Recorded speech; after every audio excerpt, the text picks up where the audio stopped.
The main heroine found herself in an awkward spot when two kids approached her. They stared at the maid's food with intense curiosity, clearly dying to taste it. The lady was clearly caught off guard by the sudden appearance of two starving kids in front of her. She had no idea what was going on, because she was sure she'd just been working at the supermarket, stacking ramen. The huge discount had sparked chaos as a bunch of old folks bickered and fought over the stock. The fight kept escalating until they were literally dropping merchandise they hadn't even bought yet. As she picked it up, the heroine sighed heavily, already drained by the whole mess and desperate to quit the job. But when she suddenly lost her vision, she figured she was having a case of low blood pressure. A second later, bright sunlight blasted her hands holding the ramen pack. The girl snapped back to reality, and the blindness and crushing weakness vanished instantly. Looking around, she realized she was in some unknown, run-down, neglected place. Staring into the mirror, she saw a girl she didn't recognize, someone she'd never laid eyes on. From her clothes, she guessed the woman in front of her was medieval era, but the reflection still held the same ramen pack she did. She figured it was just a weird dream from being sleep-deprived, but to her shock, she felt hungry in the dream too. So she decided to eat first and went searching for the kitchen. That's how she found herself in this tricky situation, with kids begging for food. Even though it was a dream, she felt bad for the kids and offered them ramen. One brother grabbed it eagerly, but the other hesitated, still bruised from being beaten not long ago. Not sure what was happening, she explained the food wasn't poisoned and totally safe to eat. To prove it, the main character showed them how it's done, grabbing a fork full of ramen. Scooping up noodles, the lady shoved the fork in her mouth and started chewing like she meant it. The sight and smell made the kids' stomachs growl even louder. "It's super tasty," she insisted, urging them to try even a bite. One brother jumped at the chance. Though spicy, the flavor was so intense, tears welled up in the kid's eyes. She didn't want to leave anyone out and noticed the second kid still doubting, so she called him over to join. The maid kept pushing, saying everything was good, then loaded up another forkful of noodles. The dirty, messy kid tried to hold back, but drool dripped down his chin. Unable to resist anymore, he finally took a bite, making the servant beam with joy. After tasting, the second boy noticed the flavor, and the first one immediately asked for seconds. The main character saved nothing for herself, handing every last bit to the mysterious twins. After stuffing themselves, both kids plopped down on the floor, grinning like crazy and feeling the best they'd ever felt. Noticing their cuteness, the girl warned them if they kept lying there, their food would never digest right. Confused, one brother blurted out how that same lady just said the floor was perfect for them. As the girl named the maid, her brain went haywire. Too much info flooding in all at once. Every new question about Aylin's odd behavior just pushed more memories into the maid's head, full force. Overwhelmed by the sudden flood of memories, the maid froze, stuck, and unable to say a word. It was a novel called Prayer for Healing, where the protagonist wakes up as a saint. In the story, the saint healed every guy she met, no questions asked. The body she ended up in was Aylin Harlan, the prince's nanny, born to a concubine who was a maid herself. This woman was the one pulling the strings. She took in abandoned children and warped them into villains. The more cheerful, trusting prince was Louis Richard. The second one, quiet and sharp, was Evan Richard. The novel's set in the Empire. The first Emperor Richard took a dragon as a partner, giving descendants special powers through their bloodline. Superhuman strength, magic that breaks human limits, even things like foresight or energy so strong it blows the roof off. At 8, the twins unlocked magic. In the original story, they killed Aylin and ran off the moment they could. The main character decided to check the kids' ages to figure out how much time she had left. Evan scolded Eileen for forgetting their age, since they were 7, which really made her depressed. The maid was crushed that even after being reborn, she wasn't the main character and wouldn't get to have a romantic relationship with a handsome guy. The lady knew the main character of the novel dated a bunch of handsome guys, while she was just a regular maid in the original story. Knowing she was destined to die at the hands of the kids, the servant started taking extra care of them. While Eileen was trying to remember why the place looked so abandoned, Louis asked why the maid was being so nice to them today. The main character was shocked by those words, since she hadn't done anything special. Smiling and taking one of the brothers' hands, the girl declared she'd always be kind to them from now on. Louis was surprised by these words and hoped the next day would come as soon as possible. But Evan didn't speak to her, showing his annoyance and distrust of Eileen's words. Before leaving the princes, the main character wished the kids a good night. The main character's heart clenched at the silent look on their faces, knowing she didn't want to die. After falling asleep, she was once again surrounded by a mysterious force that transported the maid to a new location. Scanning the area, Eileen realized she was in a supermarket and figured she'd gone back. The lady found a mirror and realized she was still in the body of the novel's heroine. The girl had no clue where she was, but a sudden squeak snapped her attention. It was this weird little white, fluffy, round creature zooming off, trying to show Miss something. Stumbling a bit, the main character called out, "Wait up!" She couldn't keep up with it. She noticed the creature darting toward the counter and ducking into a box. Grabbing it, she squinted. Is this a kitten or a tiny dog? No answer. She scanned the area and spotted something else in the box. Weirdly, alongside the creature was a can of chocolate. Lady Logic. Kids would go crazy for this stuff. And just like that, she was back in the novel world, wide awake. Looking around, she realized she was in the prince's room. But where were the kids? As she sorted her thoughts, something in her hand caught her attention. She blinked. A cocoa can? What the? Elle checked it out. No way she could figure out how it ended up with her. Tasting it, she realized. It was the real chocolate she'd grabbed in her dream at the hypermarket. Savoring every bite, she wondered, could this stuff even be real? After some thinking, the main heroine decided a supermarket is a possible reincarnation spot, and she can find clues in her sleep. But her train of thought was interrupted by a sudden cry from the kitchen. The maids were tormenting the kids, and Louis was trying to get some bread. The angry ladies mocked the kids, asking, "Since you're hungry, why don't you just try this bread?" Evan tried to stop Louis, but he wasn't about to give up. He was starving. As they continued to torment the kids, one lady hinted that since one of them didn't respond, the maids refused to give them bread. The girl reached out to Louis, but her brother slapped the maid's hand. Evan was furious. Their favorite brother was being bullied. This enraged the two women. They glared at the twins with contempt. One maid lost her cool, shouted at Evan, and raised her hand to strike the boy. The kid shielded his kind-hearted brother and braced for the hit. But a can of cocoa suddenly flew at the woman, who tried to hit the prince. Both women were stunned. No idea who dared to do that to them, but Elaine strode forward with a fierce glare and proudly declared she did it. The maids suddenly relaxed when they spotted their friend, worried it was an inspection. The ladies claimed they were just playing with the princes, but the girl didn't trust their words and asked the kids. But Evan said he remembers Eileen saying she'd never believe them. Realizing what happened, the main character was filled with rage, so she hit both maids. Then she announced their dismissal, which caused the ladies to fall into shock and confusion. Eileen reminded them that no matter how forgotten these kids were, they still remained part of the royal family. And insulting royal family members is treason, so if they didn't want to lose their heads, she ordered them to leave. The kids were surprised, but Evan still doubted the situation. Kneeling before the princes, Eileen apologized for her subordinates who had been rude to them. The girl knew the kids needed protectors, because if she left the palace, this situation would definitely repeat. Because of this, the main character decided to change how the princes saw her as a nanny. So if she, as a protector, raised them into good people, they'd never have a chance to become villains. Then Eileen wouldn't die by the kids' hands, loveless, and begged for a chance at forgiveness. After all that, the main character could relax, meet a handsome guy, eat well, and live happily. Meanwhile, at the Rubens Palace, a dark pavilion hosted a meal. The steward faithfully watched his master, ready to carry out any order at any second. The butler asked his master if he was enjoying today's meal. But after taking just a bite, he set his fork down and asked for a looby to be brought to him. The servant wanted to protest, but dared not go against his master's will, so he left to carry out the order. The butler couldn't figure out why the master found such a high-class steak unappealing, but his master was certain the flavor of a looby was unmatched in this world. The next day, the king suddenly decided to go somewhere without asking anyone's opinion. His attendant, worried for his highness, suggested going along anyway, but the master declared he'd go alone. He could handle the tower trip himself. Now, let's return to the estate of the heir princes, where Aelin lived. A full month had passed since the main heroine arrived in this world.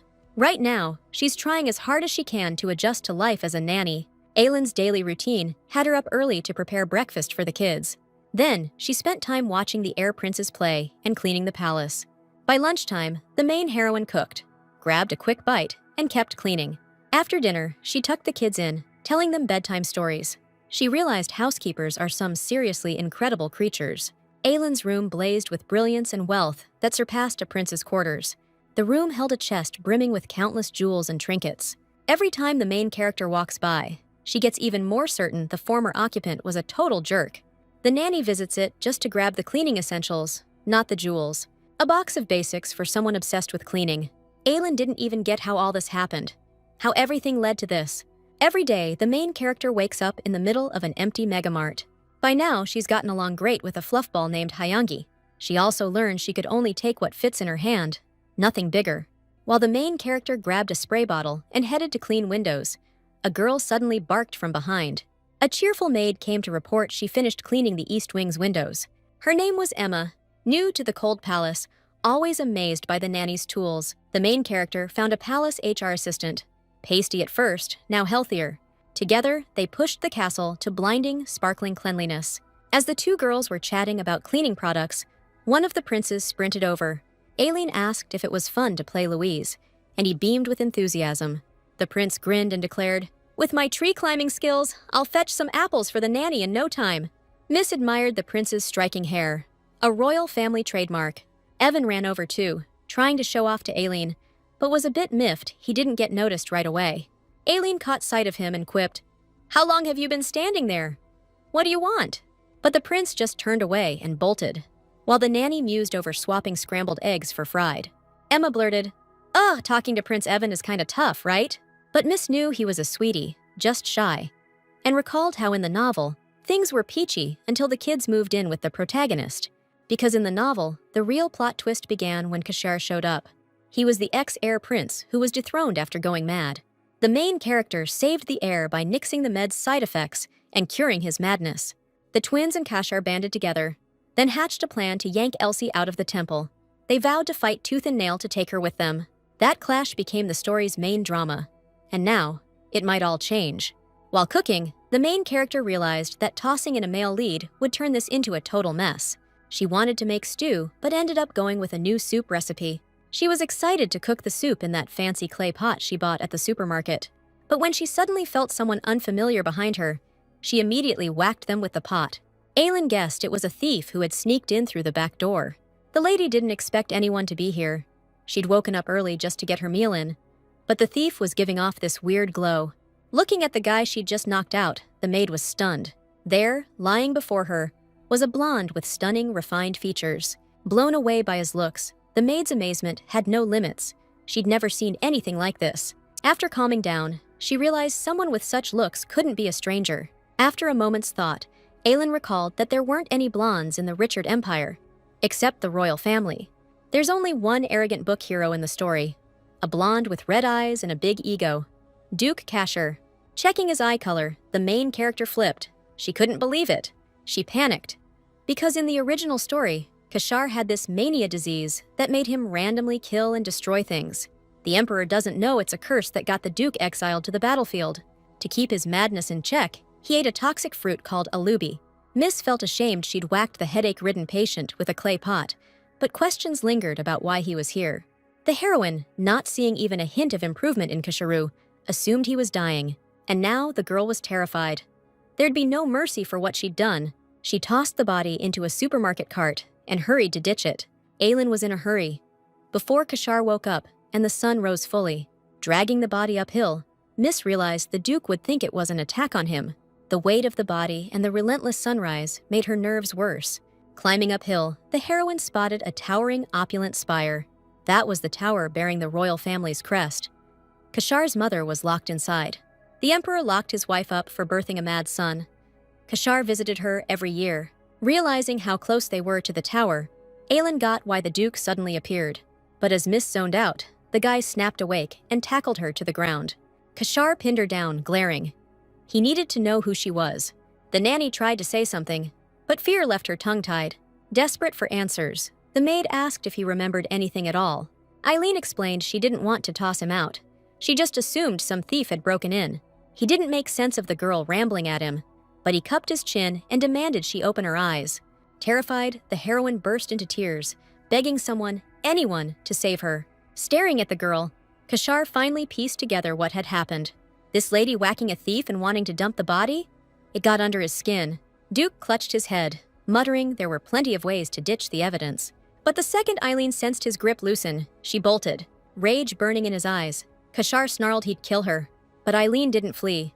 She dropped to her knees, pleading he spare her. She had to save the princes. Hearing her words, the Duke realized the girl in front of him was just a servant. Confirming his suspicions, Miss Kashar didn't want to run or relive this nightmare. She figured royal family squabbles caused enough chaos, so staying alive wasn't such a bad deal. But the Duke just smirked, deciding to pay her masters a visit. He ordered her to lead the way. But the way he said it, Sir Kashar drew his blade.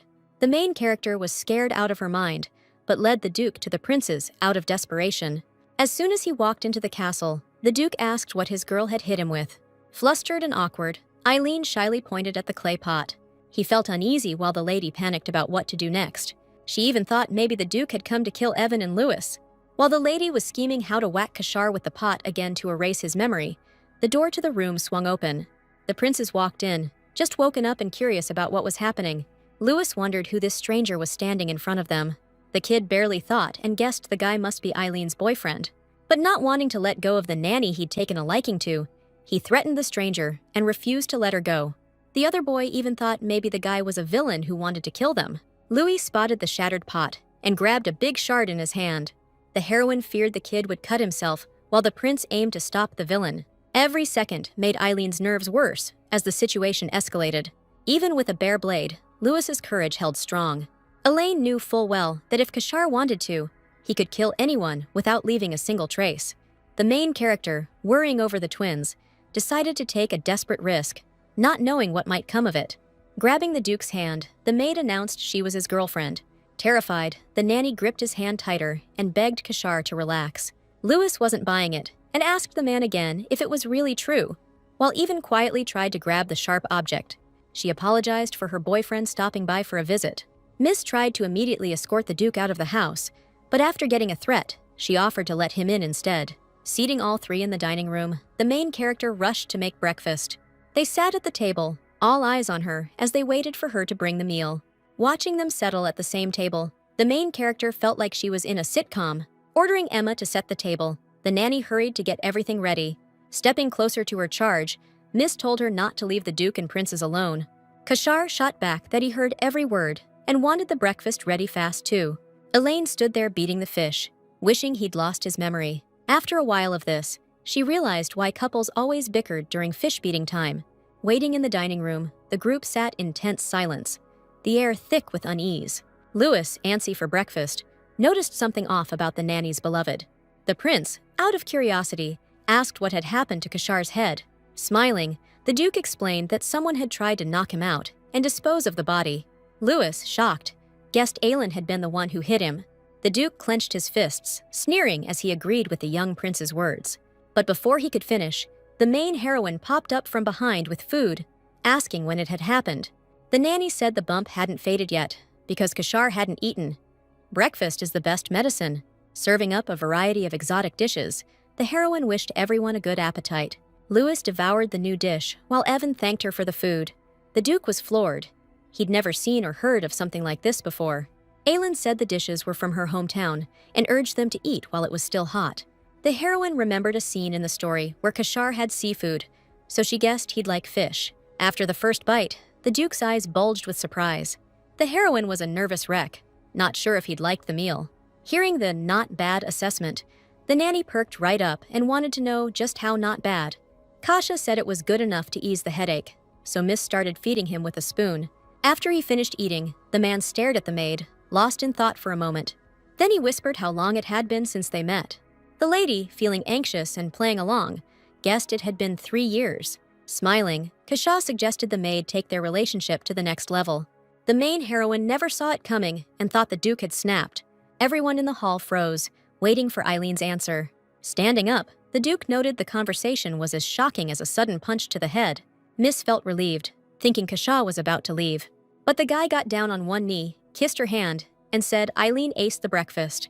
So he wanted to thank her and asked her to wait just a second. Holding Miss's hand, Kasha declared it wouldn't be fun if she ran off. That evening, the Duke hopped into his carriage to execute his brand new plan. Mikhail Evans was with him in the carriage, always loyal to his master. Looking at yet another eccentric act, the subordinate thought the Duke had finally lost it. But after thinking it over, he realized there was nothing unusual about it. Kasha had always been impulsive. Once upon a time, a mid-sized country called Vladis started making allies. And over time, growing stronger, it turned hostile toward the Richard family. Eventually, the war started. What began as a minor conflict. They sent Kasha to the war to die, just a discarded prince, but Vladis was in shambles. At 15, the Duke unlocked his royal family's powers right in the middle of a battlefield. But the scientists studying those abilities concluded that power like that couldn't possibly exist. He ended the war in 3 battles. After that, people rallied under the Richards banner.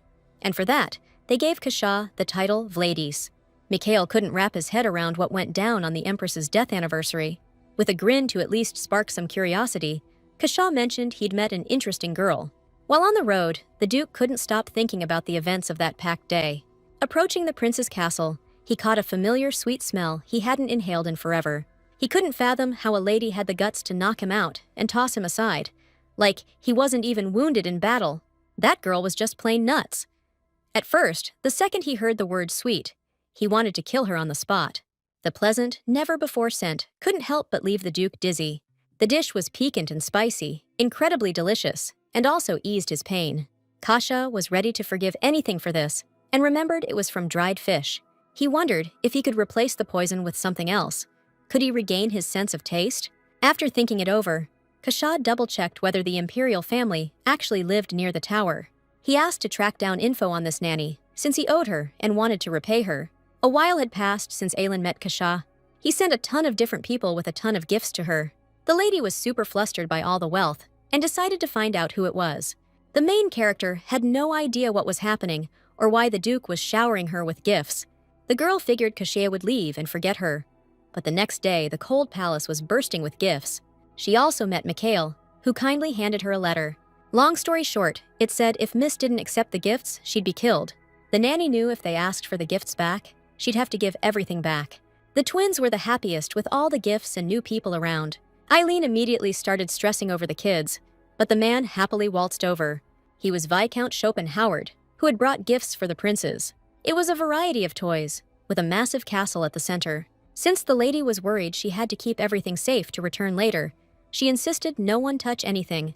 Louis was stunned the nanny wouldn't let him play with his gifts. The kid burst into tears. He wanted to play with that toy so bad, and even bragged he'd been a perfect little angel. Then the prince unleashed his secret weapon, the sparkling eyes. She couldn't say no, let him play, but warned not to break anything and promised a better toy tomorrow. Watching Louis's cuteness and joy, the maid blurted out, "How much did this toy cost?" When the nanny saw the price tag, she did a quick math. This could pay her rent for 2 months. Her face went pale, but using the stash Eileen had swiped earlier, she still managed to buy the toys. Our heroine planned to return all the gifts to the Duke and asked Emma to help sort them out. Even as the assistant carted them inside, the lady couldn't stop stressing over the gifts. Evan tugged the nanny's skirt, demanding her attention. It was the first time in a long while the prince had spoken to the heroine. She wondered what he wanted from her, but the kid only asked about problems with the Duke. The girl was surprised the kid had figured out the man who came visiting was the Duke. The prince added he'd heard it from another servant and from the people bringing gifts. Plus, the only one with red eyes in the royal family is Kashar. Elin promised the Duke wouldn't lay a finger on them, but Evan clarified, he's not talking about that. The kid said she seemed a little off, which made the miss realize someone was worried about her. At that, Evan crossed his arms and blushed furiously. It was totally adorable. The nanny couldn't stand it anymore and lunged to hug the kid. Rubbing cheeks, the lady declared she was really glad someone cared about her. Evan noted it didn't seem like they were dating, and the miss wanted to confirm they weren't.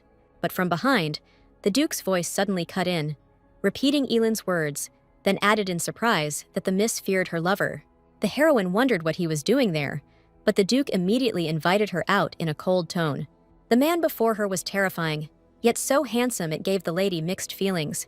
But ignoring the lady's reaction, Kashar asked why they'd stopped calling him sweet. That behavior scared the heroine even more, and while she was flustered, young Evan offered to talk. But the Duke dismissed him and told him not to interfere. It was an adult conversation. After promising to return soon, the lady and the man headed to the kitchen. The Duke asked why Miss hadn't worn any of the gifts, but she said they weren't for her. But Kasha explained the gifts were just a reward for breakfast. But Aylin only asked to save her life. He clarified that the breakfast reward is one thing, but compensation for the incident is another. To weasel out, the nanny declared she hadn't received anything anyway, But the Duke just laughed and asked if that was really true. He said he saw one of the princes surrounded by toys. Realizing how badly the lady had messed up, she dropped to her knees and regretted not hiding everything. Kasha, to calm her down, said he wouldn't ask for payment, just asked if they'd prepared anything for him today. When the guy said cooking might save her, the nanny perked up and declared she'd prepare 18 dishes. Touching her hair, the Duke said he liked Aylin's cooking, but could offer her something else. Making the protagonist lift her gaze to his crimson eyes, he declared the girl had intrigued him, so he wanted to start their relationship with a date. Aylin was a bit annoyed that the guy made the lie sound so exciting in front of her. After a while, Kasha and the protagonist went on a date. As she strolled the streets, she marveled at all the shops and wealthy folks around. But when the lady zoned out, she didn't watch where she was going and started to fall until the Duke caught her. The maid was beyond embarrassed. Her legs went weak from the rush of feeling a handsome man's chest. Kashar offered to hold her hand. "It's dangerous here." But the lady feared people would stare too much. The guy took her hand and said, "Relax, everything's fine. No need to blush." As soon as they walked together, snarky gossip from the aristocrats followed. Word spread like wildfire. Vladis had a girlfriend. With rumors echoing from every corner, the heroine felt awful. Some women even glared at her for stealing such a hot bachelor. To hide from the stares, the nanny said her throat was super dry. So they hurried to Golden Eden Bar, where a young man greeted them. Eileen immediately asked for the most private spot, preferably with curtains, where no curious eyes could see them. Though the waiter felt awkward, he decided to help and led them to the right table. As she scanned the cafe, the heroine noticed it looked exactly like a romance cafe. Miss realized that once they're in this kind of place, they'd better order something.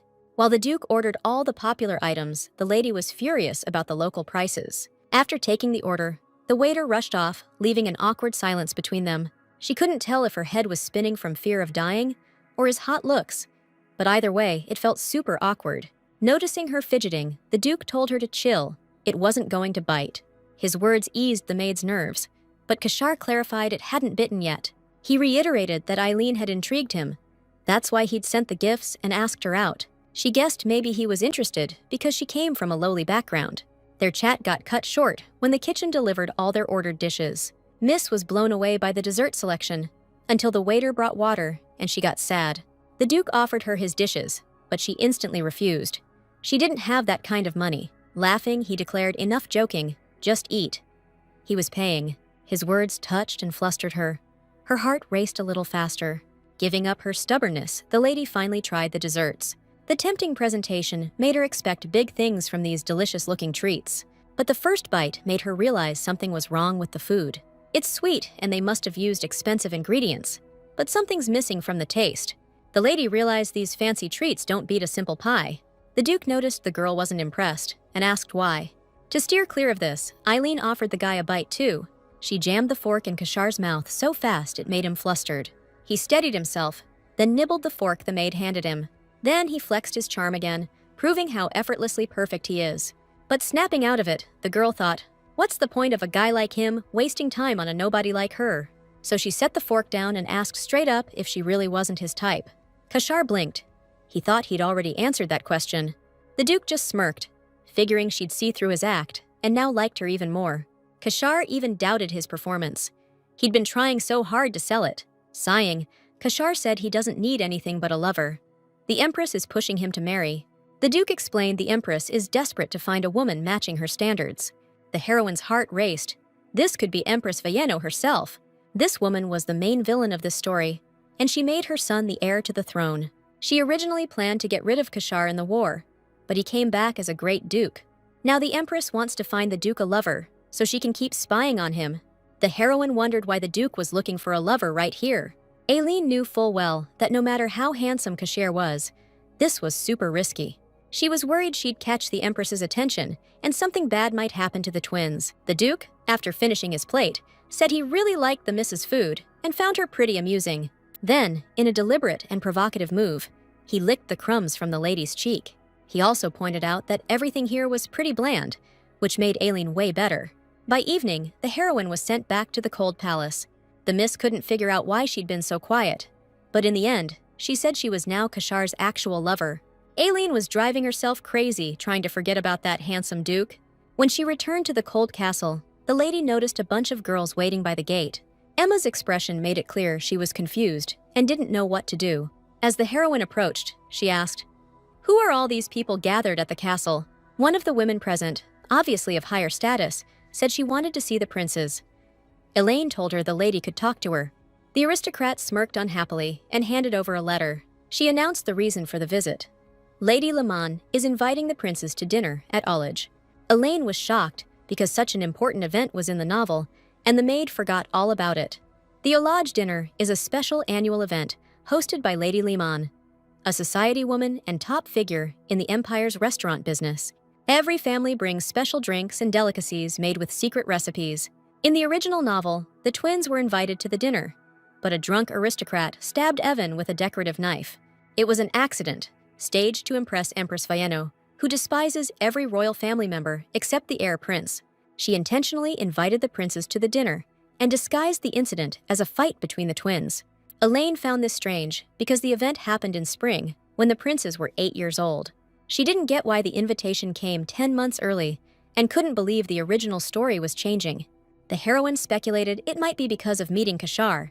That night, the worried protagonist watched the prince's peaceful sleep. Elaine knew if she refused, the Empress would be told the plan had failed. While the nanny vowed to protect Louis and Evan at all costs, the Duke received a new report. It had all the info they could dig up on the main heroine from Kashar's servants. The report said Aelin came to the palace at 12 and became a maid with a burning ambition for power. But despite that, she worked hard to uphold the imperial family's dignity, which is why the princes followed her. The servant was on edge, knowing the master's reaction could be totally unpredictable. The steward said no matter how much he thought about Aelin, she gave him the creeps. Kashar smiled and said this girl has no idea she's messing with his illness. The Duke said if he chowed down on her cooking, he could survive a month without those alubi fruits. But the servant didn't get why not just hire her as a cook, instead of making her some love interest. Kashar explained this nanny's got enough culinary chops to turn her into a love interest. Her cooking brings back memories from his distant past, when his mom used to cook for her only son. People thought Empress Viviana was nuts while she was alive. She never said she loved Kashar, and once made him green soup for his birthday. After telling him she was sorry, Viviana stopped visiting and insisted she never had a son. It was Aelin Harlan who brought back memories of his mom's bizarre cooking. The guy knew the lady could heal him, but Kashar didn't ask for anything. He just watched as she tried to back away from him. He didn't like it one bit, so he declared he'd catch Aelin before she even had a chance to think. The main heroine left the palace admin building super cheerful. Since today was the long-awaited payday, the miss wanted every day to be this happy. While the other servants whispered behind her back, she was thinking about how great it'd be to make steaks for the princes today. But when she listened closer, she heard someone planning to meet Duke Kashar. Aelin froze. Hadn't she agreed to give him an answer today? The nanny realized this guy had invited 2 girls in one day. That really ticked her off, so the main heroine crumpled the envelope in her anger. She decided to teach this jerk a lesson, so he'd never think about running again. A few days passed, and Diana Enders showed up at the Rose Garden to meet the Duke. The lady said she was upset he'd been so busy, but happy to see him now.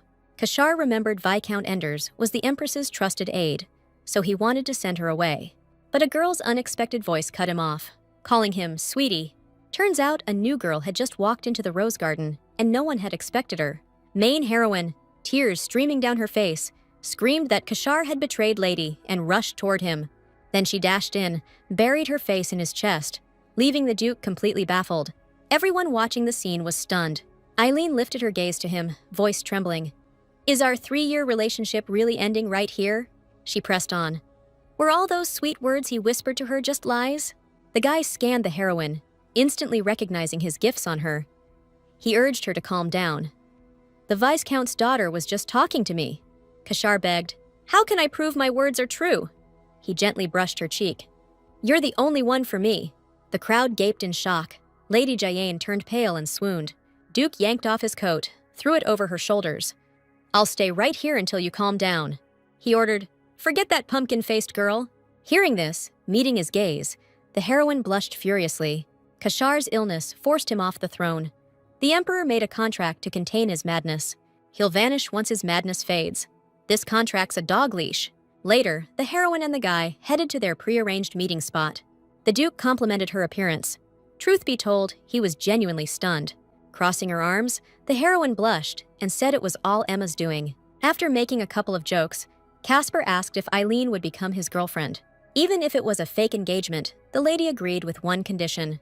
It was awkward, but she still asked him to take guardianship of Louis and Evan.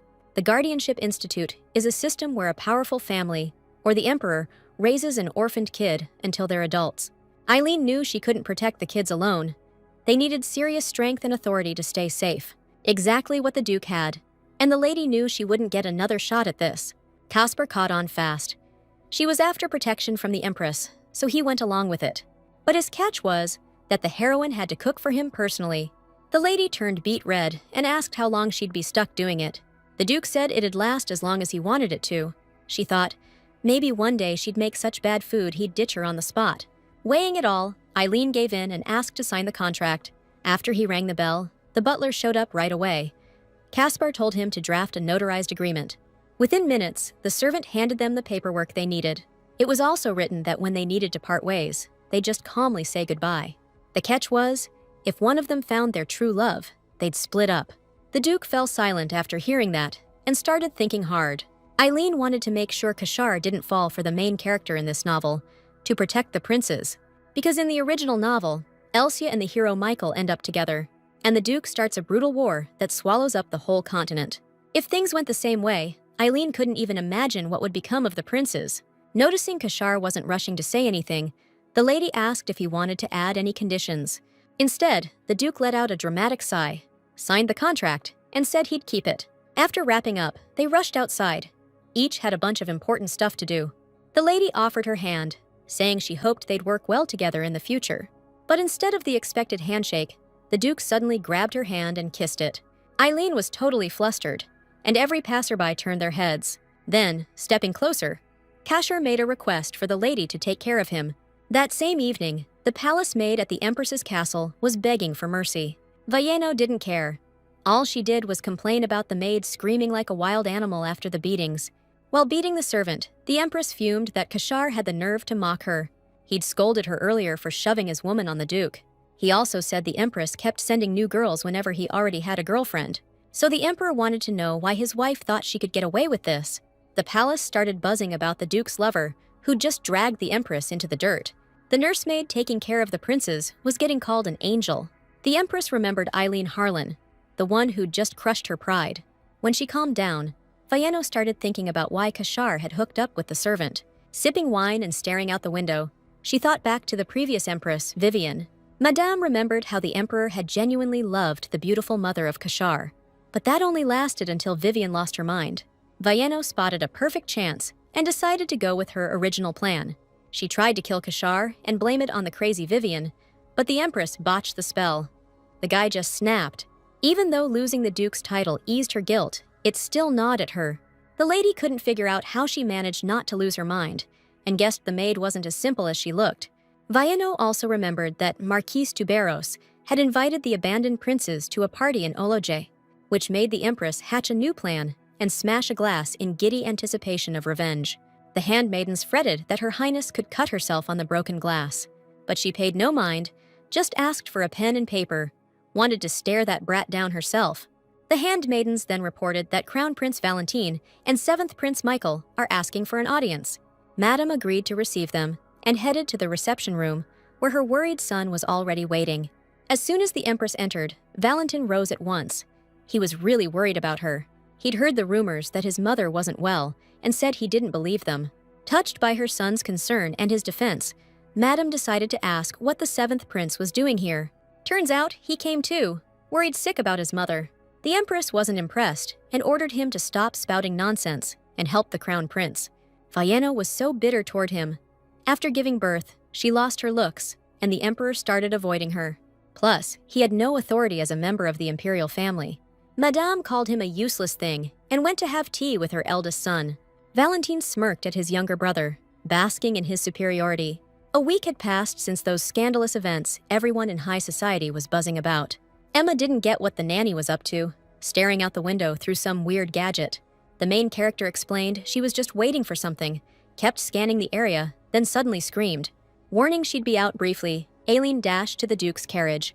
The lady greeted Kashar with glee, declaring she'd missed him, but her eyes stayed locked on the document in his hands.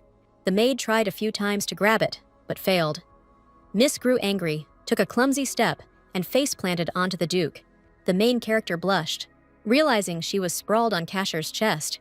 Hugging Aileen, the guy said, "If you wanted a hug, you just had to ask." The girl still wasn't used to chatting up such a hottie and decided to savor the moment until passersby started gawking. Miss tried to pull away out of embarrassment, but the Duke waved the document and said, "No need to be shy now. We're a couple." Noticing Kashar was even smugger in person than in the book, the lady eagerly pulled out the document. The document stated the Duke vowed to be the guardian of Louis Richard and Evan Richard until they came of age. Upon seeing the Emperor's seal, the nanny's happy tears flowed. The kids' tough times were finally over. Finally, those adorable little ones could grow up safe and sound. Aylin thanked the Duke, realizing it wasn't easy to get that document. Noticing her reaction, the guy smiled and said, "Since you liked it so much, miss, I want you to listen to my request." In her good mood, the lady didn't think twice and said she'd do anything. Hearing that, Casher declared he wanted them to live together. The main character agreed to live in the Duke's castle at first, but then it hit her what she'd just said. Casher said he'd never liked it and had been sad watching her live in that cold castle with the princes. Noticing how the gossipers, thrilled by the news, hurried off to tell others, the guy smiled. The Duke then clarified he was serious about his proposal because it would be safer for the princes. The main character agreed to negotiate with the princes on condition that Kashar join them at the eulogy party. She knew she could use her lover as a shield to reject the proposal, but that would really complicate the prince's entry into high society before they come of age. And so, through her, she decided to publicly declare that Kashar would be the children's guardian. The guy took it as a date invitation and suddenly closed the distance with Aylin. He leaned in toward her lips, gently reached her ear, and said he'd make time for it. But for such a favor, the main heroine would have to pay the Duke back. Flustered and thinking he was about to kiss her, Miss turned bright red and pushed her partner away. Kashar asked if the maid had never kissed anyone, to which she started waving her hands and insisting she'd done it countless times. Laughing at the amusing main character, the guy said he'd be eagerly waiting and got into the carriage. Later, the nanny was walking the halls when cheerful Louise ran up to her. Jumping into her arms, the boy boasted he'd already taken a bath and was now a man. Sitting on the maid's lap, she asked if the prince regretted going to a party at another castle. The main character couldn't help worrying about what might happen there, but knew she wanted to protect those kids. In one thing, the lady was 100% sure. Unlike the original, things would be different there. Remembering something, Eileen asked if Louise liked living here, to which he replied, "Of course. We used to live here with Mom." Taking the girl's hand, the prince wanted to take her somewhere and show her something. Leading the main character to their room, Louis started digging through one of the dresser drawers. Then, he happily pulled out grape juice his mom used to make for them. It's not drinkable anymore, but he and Evan still keep it. Eileen was touched and happy, realizing that if they showed her such a treasure, it meant they trusted her. Louis added that he remembered his mom's words, to always live really brightly, and if they follow it, then one day love for them will return. The kid was happy his mom was right. After all, Aylin ended up loving him. The lady realized she'd been wrong to see this place as a nightmare for the kids. This house was full of memories of their late mom, but Evan ruined the vibe. He said their mom was wrong, which left Louise and the nanny completely baffled. No matter how hard his brother tried, nothing was going to change. Grabbing Louise, the kids spat out that the nanny was trying to send them off to strangers. She got told to get out, or the kids would storm out instead. The lady realized the Duke overheard their talk and totally misread the situation. The nanny caved in, scared the kids might be out there somewhere in the dark. Emotional and on edge, Miss whispered goodnight to the princes before slipping out. Aylin changed into her PJs, then sat across from the mirror with the bottle she'd been given. Aylin was crushed. She never thought Evan would take it so bad. She thought she could convince them about the relocation and guardianship deal. Never saw this misunderstanding coming. But with the Empress herself sending her an invite, Kashar was the only one reliable enough to guard the princes. Figuring she'd jumped the gun, Aylin flopped onto her bed and, as always, woke up in the supermarket. As soon as the girl appeared, a white, fluffy creature darted around the corner. Happy to see Balash, the heroine hurried over to pet him. Eileen figured since they were heading to the eloge party, they'd need to bring something for the auction. The charity auction was the main event of the party. Nobles sold food, alcohol, or special trinkets that represented their families. In the novel, Eileen had once sold Prince's grape juice. It was bought for a pittance and dumped in front of them. She noticed all the desserts here were total junk. Her chocolate would definitely take first place, but most of the guests were the Empress's people. As the heroine was deep in thought, Balash suddenly wriggled free from her hands. Then, he bolted off in some direction, making her worry a little. Miss went after him. Her fluffy buddy never just did things on a whim. When Eileen saw where Balash had led her, she beamed and scolded herself for not thinking of it first. Overjoyed, she started fussing over her beloved pup again. Miss decided to take this exact item for the auction.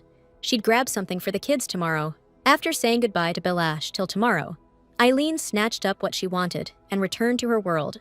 But as soon as she vanished, a long-haired man stepped out from the corner, calling for the fluffy one. He immediately jumped into her arms, showing they were clearly close. Days flew by in preparation until the one where the Olajay party would kick off finally arrived. The heroine was in a green fancy dress, while the princes were dressed in blue and navy suits. Though the banquet host was the Marchioness, the party somehow ended up in the Empress's hall. The ladies felt like prey, like they'd been thrown into enemy territory. Louis tugged at the nanny's dress and asked her if she thought he looked handsome. The boy loved the flashy clothes, but annoyed, pointed out who'd sent them. Elaine said the clothes weren't from her, but from the same guy who'd given them the toys. The boy remembered and asked if it was the heroine's boyfriend. Turns out, Louis didn't answer his brother's question, but just pointed at the Duke behind the girl. He was stunned by the girl's beauty, even though he was clearly a looker himself. Elaine couldn't believe the guy was actually in a suit and didn't get why she acted so weird around him. She apologized to the princes for not warning them earlier that Casher would be joining. But Louis didn't mind, since the party needed a +1, and if he were taller, he'd have happily walked her in. The Duke called the kid a baby, said he was almost a teen now. Once he grows up, he'll marry Elaine. Because the guy took it personally, he declared that marriage is between lovers, not a nanny in her charge. Louis wasn't fazed at all, and said there's nothing to it. Adults dating doesn't automatically mean they're getting married. Kasha gently grabbed the kid's cheeks and said, "You're talking about fake love like it's a bad thing, but that only applies to her, not real love." Then he turned to the main heroine and asked, "Am I right that people who love sincerely stick around till the end?" Miss hesitated, caught the Duke's deadly glare, and had no choice but to agree. And just as the already awkward tension was thickening, Evan burst in with his declaration that words are lies. The main heroine had no idea what to say and was stunned by his coldness. Unlike his brother, Evan stared at the lady with total distrust and anger. Eileen wasn't sure if she should tell the kids everything to clear up the misunderstanding, but if she did, she'd have to admit she knew the future. But the Duke cut into their conversation, saying, "Just wait and you'll see what happens." In the original novel, Kasha started a continental war over the main heroine, and kids died in the massacre. To protect the kids and end these fake relationships, she wanted to find the Duke a new love.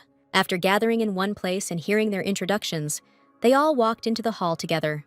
The nobility was in a panic. Now they knew the rumors were true. They were all talking about the prince's nanny who seduced Kasha and the abandoned princes. The main character felt off and wanted to cover the kids' ears, but her thoughts were cut short by a guy who suddenly suggested killing them. He pointed at a hippo-like lady and a goose-like woman. Then he added, "We could also take out that pig and the goat over there." Because if any of these animals dared to talk about his beloved like that, they'd pay for it. As she talked the Duke out of the senseless bloodshed, she felt a tug on her skirt. It was Louis, asking if he could play with them and his brother. Turns out there were a lot of kids at the party, all brought by their parents. The girl knew the twins needed friends their age, so she asked Emma to fetch the box. The kids had no idea what the boxes were that the nanny gave them. Something was packed inside. The main character explained, "These are treats. Share them with the other kids." The kids were a little shy about the kindness, but Louis said he'd go ahead and share them. Aylin also told them to let her know right away if anyone tried to mess with them. Watching Evan keep glancing back and trying to hold back, the miss figured someone wanted to talk to her. But her thoughts were interrupted by the announcement of Empress Vieno's arrival. This woman was dressed in a purple gown, her fierce gaze sweeping the room. As soon as the Empress descended the stairs, another lady hurried over to her. Bowing, she declared it was a huge honor to host the Olaju party in the Imperial Hall again. Vieno replied to Marchesa Tuberos that she'd been eagerly waiting for this day. She also decided to say something and started moving closer. As they whispered, both women's scheming expressions were clear as day. Eileen immediately sensed their mockery and the way they were watching her. Then, as if nothing were wrong, the Marchesa hurried to get close to Eileen. The lady chuckled and said she was grateful the heroine arrived. After all, She was the main topic of conversation now. Then she asked, "What brought Vladis here?" Seeing the girl's discomfort, the Duke pulled her close and said he couldn't send his fragile beloved alone to such a dangerous place. So he bought the invitation from the Baron. To mock the maid, the Marchesa asked if she'd brought any goods for the auction. But the lady didn't flinch. She pointed to where her gift for the event had been delivered. It was quite large and covered with a cloth, which had the ladies all abuzz. The girl knew they were trying to embarrass her, but it wouldn't work. She hurried to reveal it. Turns out, under the white cloth were bottles of a special drink. Everyone's attention was locked on this oddity because no one could figure out what it was. Grabbing the bottle, Eileen explained it was the traditional alcohol of a country called Makol, surrounded by sea on 3 sides. She also said it was made from fermented grain, which had the guests whispering among themselves. A few disgruntled folks started doubting if it was even real alcohol. They figured Eileen had hauled cheap hooch to the auction. The Marchioness cackled, mocking how in a place where they sell special goods, symbolizing noble families, you can't just toss up something untested. But the main heroine wasn't fazed, so she announced a tasting right then and there. Eileen urged everyone to line up and rush to try it, but all eyes were on the Empress's reaction. One of the girls declared no one would ever want to drink this junk. Alcohol's only wine. But before they could finish, a loud crack echoed through the banquet hall. It was the Duke, smashing a statue and barking at everyone to freeze. The girl fretted over the sapphire statue, but Kashar scoffed and said he'd make it up. Once the guy was done posturing, he asked Eileen for a single glass. Shaking the drink, she carefully poured it and handed it to her lover. The Duke grabbed it, took a few big gulps to really taste the oddity. Everyone knew Kashar was picky, so they were all watching nervously. To their shock, he actually liked it. Then, a green-haired girl stepped forward, asking to taste the drink too. Miss noticed the girl's unique look and realized she was a foreigner. Then it hit her. This was Princess Phrygia Alaksha, second daughter of King Lakshi, whose family owns the Magic Tower. Though she taught at the academy, she was actually the leader of Elvatoria and could get anything she wanted. She was beautiful, brilliant, and gifted, and didn't give a damn what the Empress thought. The Duke needed a wife to avoid a continental war, so the lady realized she'd just found him the perfect match. Holding the drink up close, the princess said she loved its aroma. Every lord and lady there suddenly felt their eyes on her. But suddenly, Alaksha dropped the cup and went silent. The heroine was about to rush over to check on her when the princess clutched her mouth, and the crowd instantly started gossiping. He exchanged a glance with the Empress, who gave her approval, while the crowd screamed Eilina had poisoned the drink. He pointed at the lady, shouting she was a killer. This wasn't just a crime. It was a full-blown diplomatic disaster. So he announced the main character needs to be arrested right away. The Empress, smirking through her faith, gave the order to arrest her. The girl was scared. Guards raised their swords and started moving in, but the princess's voice cut through the chaos, talking about that soft, lingering taste on the tip of your tongue. The drink was refreshing as hell with that subtle grain aroma, and just a touch sweet. Alaksha declared that wine wasn't even in the same league as his, then asked the organizers if she could join the auction. The Marchioness, hearing that, felt awkward and had no clue what was going on. Before answering, she glanced at the Empress, saw her furious face, then said no. The princess was crushed she'd have to pass on that divine wine. Aristocrats were already scrambling to taste it. The main character was caught off guard by the rush, but gathering herself, she asked to get in line. Anyone who even took a sip was totally pumped and amazed by that grain-based drink, so she asked if that was enough to qualify. Sighing, she accepted the bitter truth. The drink was going on the auction block. The Marchioness rushed to catch up and smooth things over with the Empress. The whole hall was still buzzing about that incredible alcohol flavor. And that's when Gianna Endres approached her. That's the one who fainted in the rose garden. She warned Eileen that no matter what she tried, she couldn't outdo the Ender family's ruby wine. The lady was stunned. This was the drink that had outdone every rival at the auction for 4 straight years. Eileen was curious to see what it looked like, since she hadn't yet run into local hooch. When she got no reaction, Gianna blew her top. How dare Eileen ignore her? The main character noticed Ender pinching her lip in anger and stepped closer to tap her cheek gently. Leaning in, the lady warned, "If you keep doing that, you'll draw blood soon." "I'd love to taste that ruby wine," Eileen said. "If it's been winning 4 years straight, the flavor's gotta be amazing." Gianna blushed like a tomato from the close-up, but confirmed the wine was top-notch. As the main character worried Ender was feverish and red-faced, Kashar suddenly glommed onto her. The Duke explained he'd approached her before his lover cheated, and using the moment, Jayana snuck out. Kashar muttered he was sad they knew so little about each other, but the girl just laughed. Of course! We're strangers. Moving close to Eileen, Kashar snapped, Stop saying that! We're lovers. I've had enough. To avoid emotional damage, the Duke begged for comfort. Eileen agreed, heading to a private spot to sort things out. Walking onto the terrace, the main character grinned. I set something up for you, Duke. Then she grabbed a small box and a bottle of her hooch from her bag. The cell held a cheesy bacon potato pancake that paired perfectly with McCall. Turns out Miss had stashed the food in a magic lunchbox hidden in Eileen's room. Thanks to it, even the cheese was still good. But the Duke was a bit baffled by the comfort. The heroine reminded him, cooking for her was in the contract, and this dish was made just for Kashar. She handed him a bite, then hurried to pour the drinks, before the salty, greasy taste faded. Then she suggested a toast to their successful partnership. Eileen tried to read if he liked it. He wasn't used to chopsticks, but he ate it well. Kashar noted it was delicious, crispy on the outside, spicy and salty inside. The heroine appreciated the feedback and mentioned she loved getting compliments. After pouring another round, the Duke asked if Eileen feared him. Miss replied, Sure she did, but since he's a looker, he can't be all bad. The Duke didn't get the connection, but watched her happy face closely. Since they'd all had their drinks, the heroine suggested heading back to the hall. But just as they reached the door, Kashar caught her wrist, stopping her from leaving. He asked why she hadn't comforted him and leaned in for a kiss, when Eileen suddenly brushed his forehead. Noticing this, the lady asked about his headache. The guy shot back, Do I look that sick? She was torn about whether someone on poison could even drink but couldn't say it aloud, so she brought up how common headaches were. Honestly, she was just worried he was hurting, and only Elsie could fix that in the story.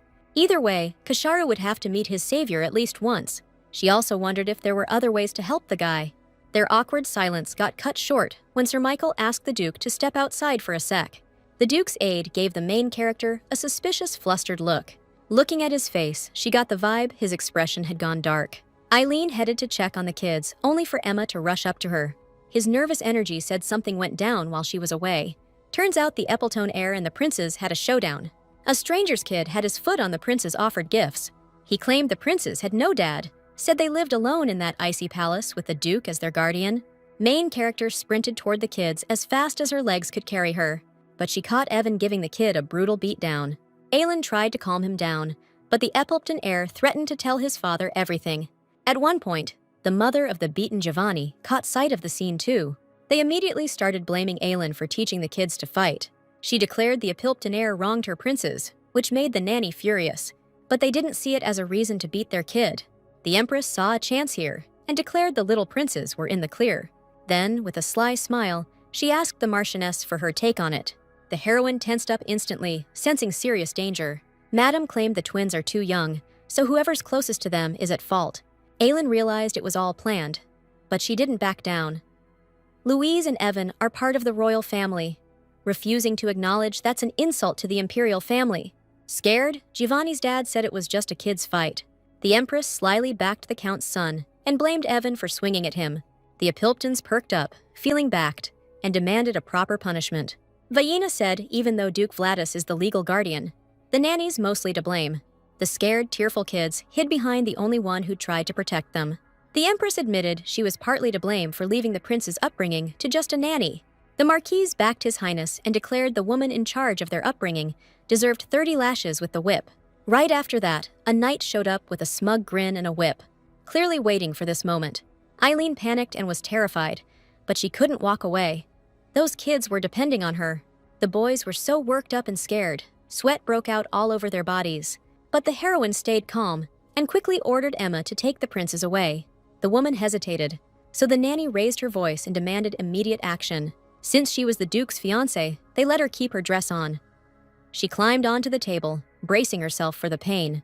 Eileen wanted to bolt right then, but she couldn't. The twins would take the fall if she did. At that moment, she remembered Kashar from the contract, who hadn't promised to protect her. But they'd shared a potato pancake with McCall, so she prayed he'd show up. As the knight swung the whip, a burst of red energy sliced through his arm. Instead of the lashing, there was a soldier's scream and the thud of his severed hand hitting the floor. The Duke approached his fiancée and muttered he hadn't expected to see blood in the Empress's palace. Then, in a thunderous voice, he ordered his bride to come to him. Overjoyed, the main character threw herself into her lover's arms, crying. The Empress, regaining her composure, was furious about such behavior in her palace. While Aelin was hugging him, Kashar declared he'd punished the insect who tried to harm his daughter-in-law and didn't see what the big deal was. The Empress tried to point out the nanny's mistake, but the Duke said the punishment was aimed at the wrong person. At that moment, Dionysus Shirrahan Richard walked in, asking, "What's all the commotion?" All the guests rushed to greet their majesty, and the girl realized he was Kashar's and the prince's father. The excited Empress approached her husband and said it was a huge honor that the Emperor had come to the Ologia party. But Dionysus said nothing, just repeated his question about what was going on. The Empress explained the young princes had joined the party for the first time, and there'd been a minor conflict. After that, Dionysus looked at his youngest sons and saw their scared faces. He asked the hostess for details, so she bowed and said Evan had started swinging his fists over a joke by the Count's son. Hearing this lie, even though everyone had clearly seen and heard the truth, but this info would make the Emperor side with the Empress. The girl clenched her hands in helplessness, knowing that even if she told the truth, it'd still sound like a lie. Kashar was so furious he wanted to kill them all, but a man suddenly blurted out that his wife was lying. It was the heavily drunk Marquis Gerard, strolling leisurely through the hall. The lady freaked out instantly, shouting that he was spouting nonsense.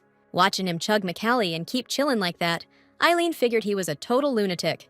The main character overheard that, while they were on the terrace, a secret auction wrapped up, and the Marquise had won it.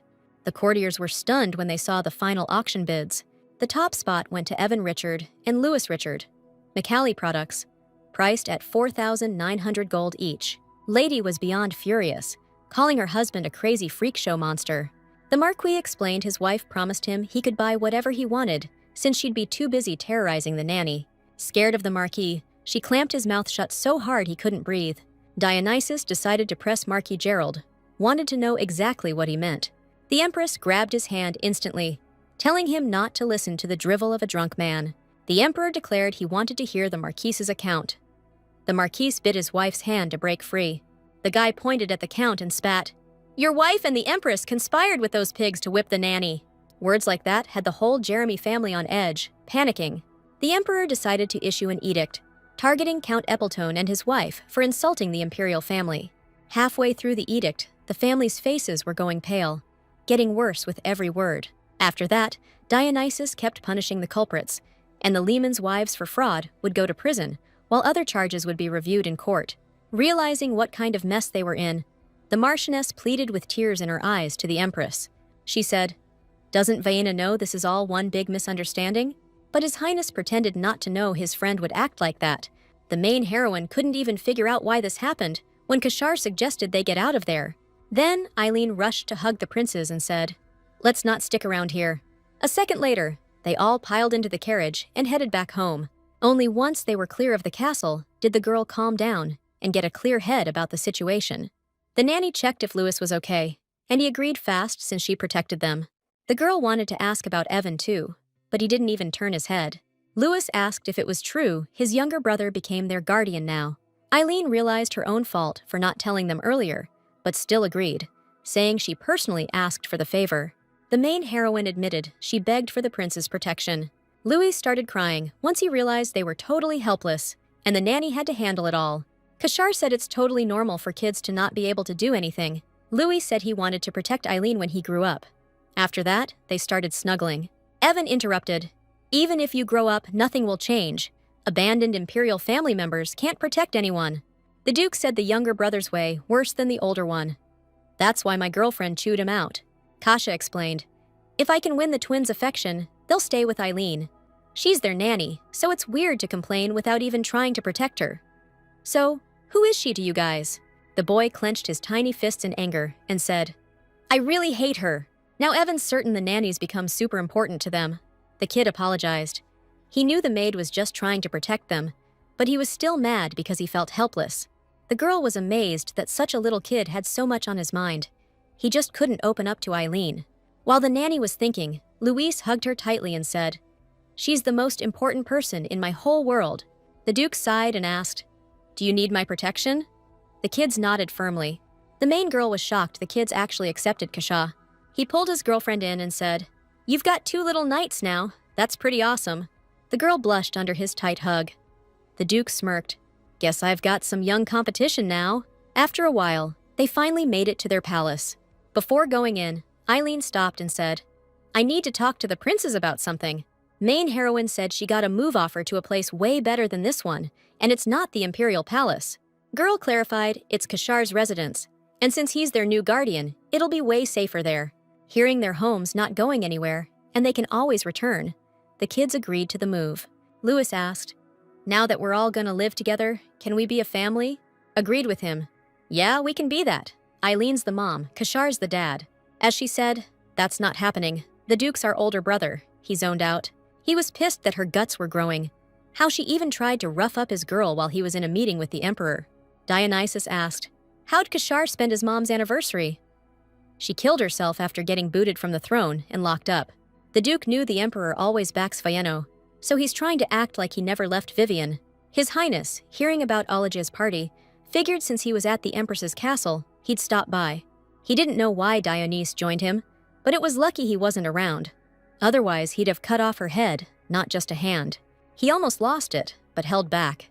Had to, after tasting Eileen's cooking. But he's got a bad feeling it's not over.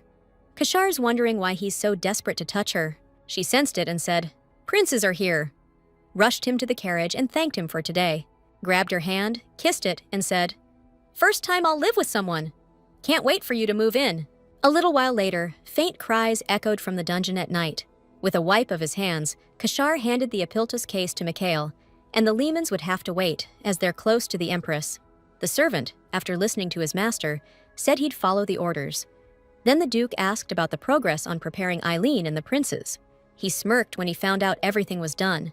He was really waiting for them, and had never been this excited. Exactly a week after the party, the young lady arrived at the Duke's castle and was stunned. But let's rewind a bit, to the morning of the move to the Cold Palace. Sir Mikhail arrived to pick up the princes, and Lady Eileen, along with Emma. The luggage had been sent ahead, so all that was left was for them to show up.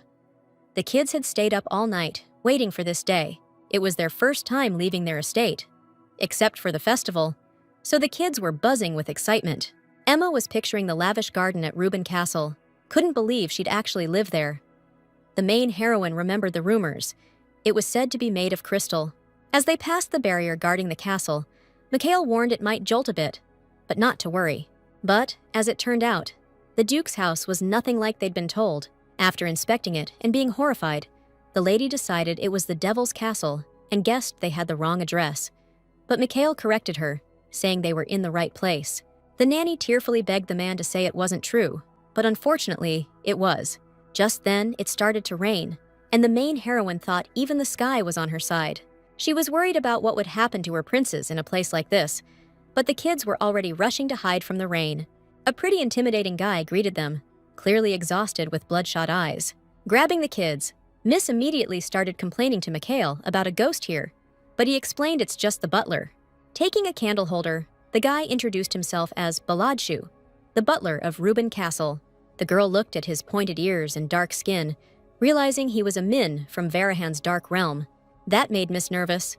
The world in the novel was split into 4 parts. The Richard Empire, founded by powerful dragons. Then there's the Holy Empire of Rubenzia. Their power comes from the Temple of Light, the 5 principalities of Sirius, who live in harmony with nature and spirits. And Varahan, home to the Mins, descendants of demons. Kasha, possessed by Alessia, started a war by beheading the Min king. That's how he conquered their whole people and turned them into his main strength. Only the strongest became king. That was the Duke's ultimate goal. Emma asked if the attendant was even human, and Eileen clarified he's a Min. The butler wasn't offended by the reaction. It's normal to be shocked meeting a Min face to face for the first time. The girl started asking when the fraud, specifically Kasha, would show up. But Mikhail said the master would be here tomorrow and immediately hurried off. The palace announced they should follow it because it wants to show them around the castle. But their guide suddenly dropped to his knees right in front of them, which spooked everyone. The steward apologized and said he wasn't feeling great, but would do his best to take them through. The man insisted he was fine, was amazed at how noble the princes were, then started coughing up blood. Emma fainted at the sight of the blood, but the main character couldn't let herself pass out, even though she really wanted to. Louis prodded the sick guy and said he wasn't moving an inch, which stunned the nurse. While Ellis scolded him for poking the patient, Evan cut in and said he agreed. It'd be better to kill him and leave no trace. The girl was stunned to hear such words, but the kid explained he'd heard it from Kashar. As they talked, Maine suddenly showed up behind the main heroine out of nowhere. Turning around, Miss saw a new staff member. Only it was a maid. Passing through them, the woman grabbed the steward by the shoulders and carried him off. The lady introduced herself as senior maid Ashitroy and confirmed their identities. Since the steward was in rough shape, she said she'd take them on the tour herself. Then, to keep the guests calm, she slung Emma over her shoulder and promised to handle her. Their stroll was through a totally pitch-black hallway with 0 lights. While on the way, the maid cast a spell to cover every window. The kids were shocked to meet a mage and begged to learn magic, but Aileen was more curious why all the curtains were shut. The lady explained magic was a matter of talent, and watching them, the maid thought the twins would manage. When they arrived, Ashitra showed the new private room for Luis and Evan. They were stunned. The rooms were luxurious, and the fact they had separate ones. At least the kids' rooms looked normal, which comforted the main heroine, but she wondered where her own room was. The senior maid said it'd be on the 3rd floor, dumping Miss Emma on her bed. The maid and Aileen hurried up to the 3rd floor. When they reached it, the lady realized there were only 2 rooms. The right one was for her. The nanny thanked them for the tour, ready to say goodbye until they stopped her. Turns out the Duke wanted her to know Aileen could visit his room anytime, day or night. As she left, the maid said she'd show the lady the castle staff and other spots tomorrow. After sorting herself out, the protagonist went to the princes to tuck them in. The boy insisted he could sleep alone and was totally brave. Moments later, his sleepy snoring echoed. The lady kissed him and said goodnight. The girl asked if Evan would go to sleep too, just like his older brother. Elin warned that if anything happens, or if he wants something, we need to head to her room on the 3rd floor. The boy asked for a hug out of nowhere, which caught the girl off guard. Evan noticed, turned red, and quickly took it back, muttering he was just gonna sleep. The girl melted, beaming, and kissed the prince before whispering him a good night. After tucking the twins in, Miss wandered the castle, hunting for the dining hall. Her throat was parched. Finally tracking it down, Elin froze. Someone was already inside. Maine was chugging some weird red drink. He spun around with a creepy grin. He'd heard Lady Harlan. The second she saw that horrifying sight, she couldn't take it anymore and blacked out. She jolted awake, hearing someone apologize. And there, right in front of her, was Kashar. She was certain she'd blacked out and figured this was just a dream. Her dreams had always been wild, but the muscle definition on this guy? Insane. The Duke's flawless face was smiling right back at her. She giggled, blushing, and called him her crazy hotshot. Then she yanked his cheek, scolding him as a fraud. How dare he trick them into moving here? The girl wasn't about to forgive him just because the Duke stripped off his shirt in her dream. The butler tried to calm her down. The lady was shocked by Drakon, the butler who wanted Miss to release his hand. Kasha, acting like nothing happened, cheeks flushed, asked if his beauty had slept well. Miss sprang back and greeted the Duke as soon as she realized what had happened. He wanted to figure out what had actually gone down, since he'd asked them to get ready for meeting his beloved. But turns out, instead of a proper greeting, the servants welcomed them all mine-style. The lady clarified that the garden decorations and the black skulls on the staircase were their work too. Also explained that for them, black and purple are the best colors, and the fountain water's good for health with herbal drink. Also, the popular animal statues in Verhan were custom-ordered from the artisan. The Duke clarified that his guests, including his beloved, are humans. And this isn't about making the palace habitable the way he'd meant. The main heroine also remembered fainting when she saw Drakon, but the guy clarified that Miss had misread the situation. No blood vomit here. He pulled out a bottle, explaining it was a special porridge drink made from ground plants. The butler explained he's gone vegetarian.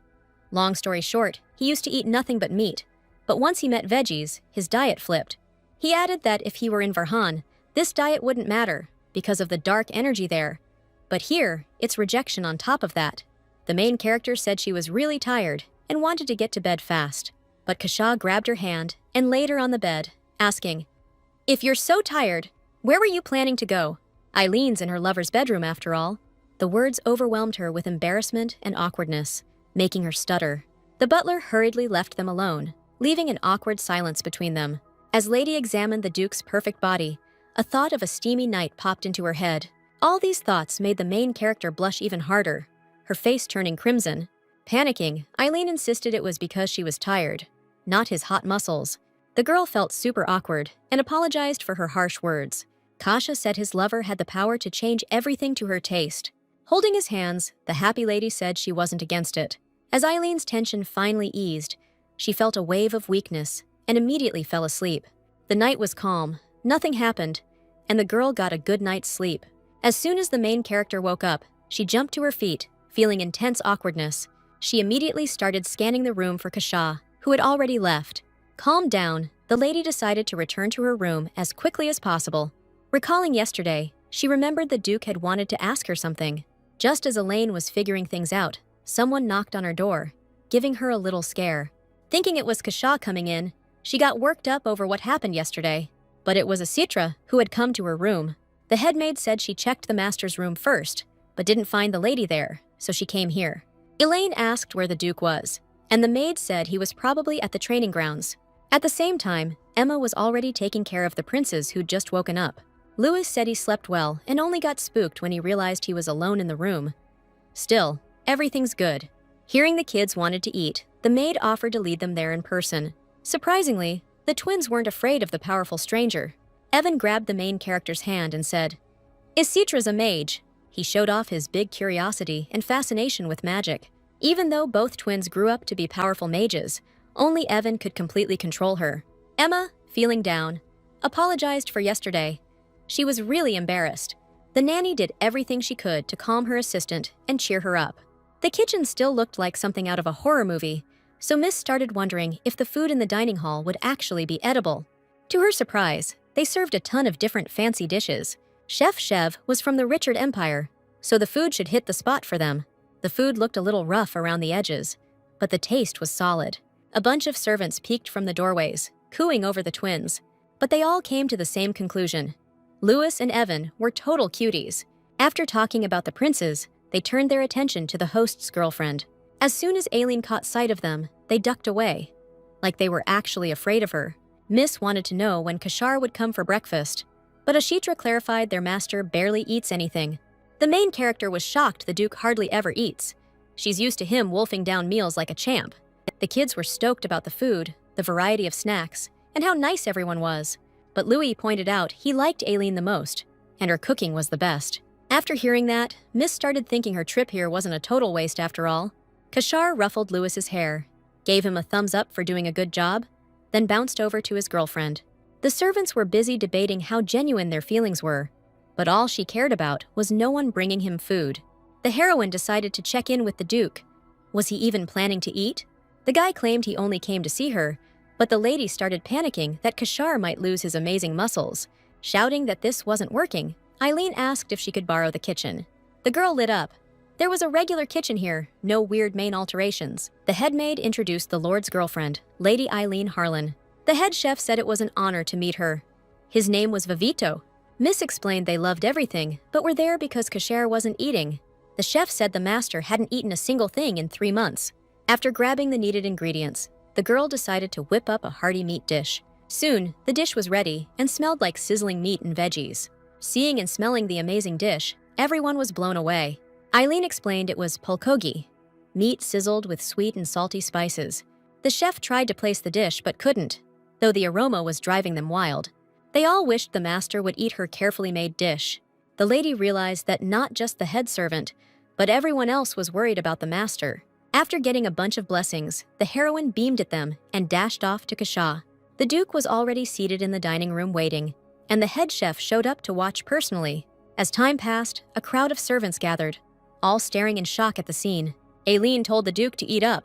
He's got to set an example for the kids now. Just from his face, you could tell the food's look and smell alone had stunned him. But he schooled his expression, then took a bite to test it out. His smile and joy were written all over his face. Anyone could see it. Kasha noticed his beloved never failed to amaze him. The Duke said every time his tongue touched this dish, he fell in love with the flavor all over again. The kids wanted to taste the heroine's new dish too. Louis was most impressed by how tender and sweet the meat was. Evan was even more stunned by the sweet and salty combo. Kasha declared it was so damn good, it was priceless. But the servants were the most shocked. The master ate every last bite. The servants started treating her like a goddess, because they thought the future mistress had pulled off a miracle. They also said this was the first time the master had sensed flavor, which really shocked Aileen. The happy atmosphere shattered when Kashar's terrifying voice barked for everyone to halt. Since the kids were done eating, he offered to let them play in the room. The Duke quickly left the dining hall and vanished somewhere.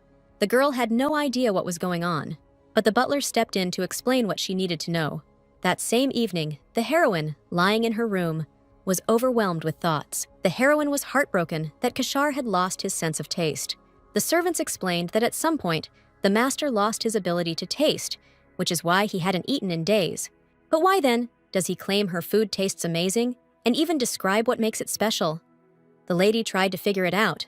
She recalled the condition that she had to cook for him, and honestly, she didn't get why the whole thing made her so sad. As the girl was deep in thought, she heard a knock at her door. Miss fretted it might be the kids or Ashitra, but it was Kashar who showed up. The girl, blushing and avoiding eye contact, asked if something was wrong. Turns out the Duke had come so late just to ask the lady out on a date. "Hey, I need to ask you something that stole your precious time. Let's head down together." Aileen was curious where they were headed, and Kashar explained it's the most normal spot in the whole castle. The girl grumbled a bit because she thought only her room and the twins were normal, until the guy opened the door for her. What she saw was a space completely filled with Munpir flowers. The guy was surprised the lady recognized these flowers, but she explained she'd just heard the name before. The main character knew these were Vivian's favorite flowers before she lost her mind. The whole palace was covered in Munpir, and maybe that's what affected Kashar. One unique thing about these flowers, the buds are visible during the day, but they bloom at night. Aileen loved the beauty of these flowers, and she decided to ask if that's why they brought her here to show them off. The main character wanted to ask if the Duke really had no sense of taste at all. She honestly hoped he wasn't lying when he complimented her cooking, but she heard agreement about the lack of taste. Disappointed, she looked away and sighed, saying they've been lying to her all along. But the Duke gently caught her hand and said, "I can totally taste your cooking." She took it as another lie, but Kashar explained he didn't understand why himself. He just tastes your food.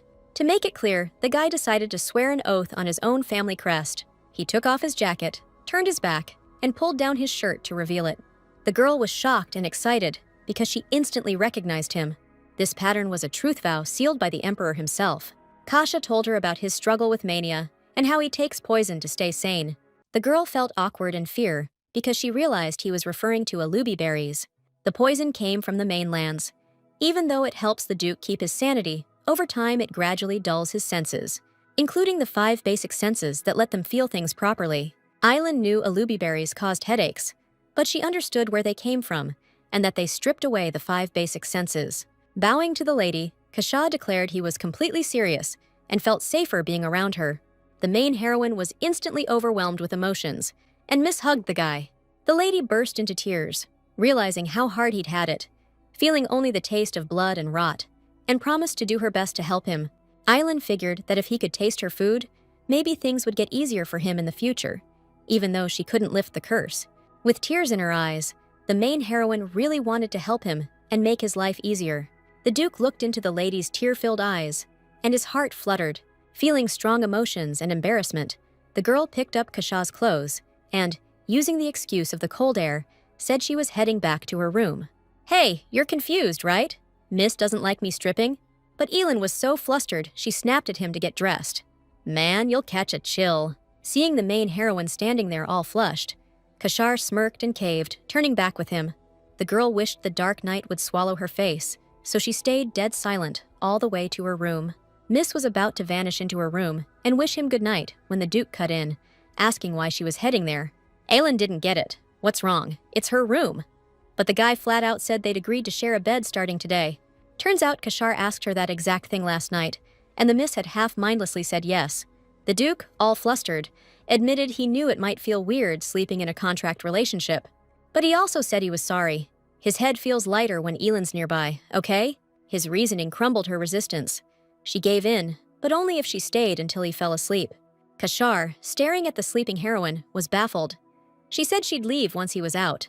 Tracing Aileen's face, he wondered if she'd stick around forever if he never shut his eyes. Her stress-free night slipped away. When the lady woke up, the palace was already gossiping like crazy. Every servant was glancing her way, whispering in hushed tones about her. Even walking the halls, she noticed the maids were suddenly dodging her for some reason. Eileen was getting more curious by the second, and practically lit up when she finally laid eyes on the head maid. The heroine was determined to track down where the butler Draco was hiding. The maid shot back, "Why's the lady looking for him?" but got just a smug grin and a cryptic, "I need to give him something." When she stormed into the room where Draco was, she caught him mid-sip of his vegetable juice. The guy was going on and on about how amazing it tasted, while Eileen just beamed. Finally, she tracked him down. Leaning in with a sly grin, Eileen whispered, "I've got something for you." Draco blinked in surprise, but the lady just smirked. She'd already clocked his love for spicy vegan fare. Fishing around in her purse, the lady pulled out a weird little box and tossed it to him. Draco had no clue what it was, but the mist just chuckled. "Sure, veggies are great, but they're not cutting it for your system. So I thought, why not swap it for meat? If you like it, I'll show you how to whip it up myself." Grateful as ever, the butler wasted no time giving the oddball snack a taste. Eileen's nerves were on edge. After a beat, Draco just stared, wide-eyed. This is insane. Best taste ever. First time he's ever tasted anything this spicy. Grateful, yeah. But this stuff's way too precious for a lowly butler to accept. Still, the over-the-moon butler was ready to do anything for the lady. And Eileen? She just smirked, already plotting. Next thing she knew, she was asking him to lend a hand in overhauling the entire castle. The main character explained the princes are still just kids, and it'll be tough for them to adjust to society when they return to the imperial palace. After thinking it over, Daku agreed and decided to clarify exactly what needed to be changed. Happy she'd managed to work things out with the steward, they headed to Kasha to have a chat. As they made their way down from the upper floors, the main character asked how the steward ended up in Richard. Eileen complained that even with their relationship, she knew next to nothing about Kasha. The guy smiled and said the Mayans had been serving the Duke long before this palace was built. Miss guessed they knew each other before the beloved got this position, and figured they met during the war.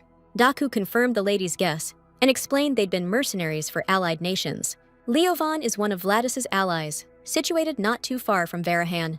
That's where they first met, but as enemies. But seeing Kasha's ruthlessness and the raw power he had, the Mayans didn't dare to stand up to him. Daku said they were impressed by the Lord's strength and chose to follow him. Not just the Mayans, but everyone who serves in the palace was pardoned and came over from the war. Realizing it all went down when the young beloved was a deposed prince fighting in the war. The main character's heart sank like a stone when she realized Kasha wasn't ready to step up as the Mayans' king. Hearing a knock on his door, the Lord gave the go-ahead for them to come in. The Duke met the lady with a smug smile, noticing her sweet sleep where she'd completely forgotten about him. While the girl was admiring the dazzling morning beauty, the guy approached and asked why they had come to him. A little flustered, Eileen reminded them of Kashar's words. He claimed she could change the decor however she wanted. Accepting that it was his mistake, the Duke said they could go ahead without worrying about the costs. The main heroine also asked to be allowed to find the interior specialist herself and oversee everything.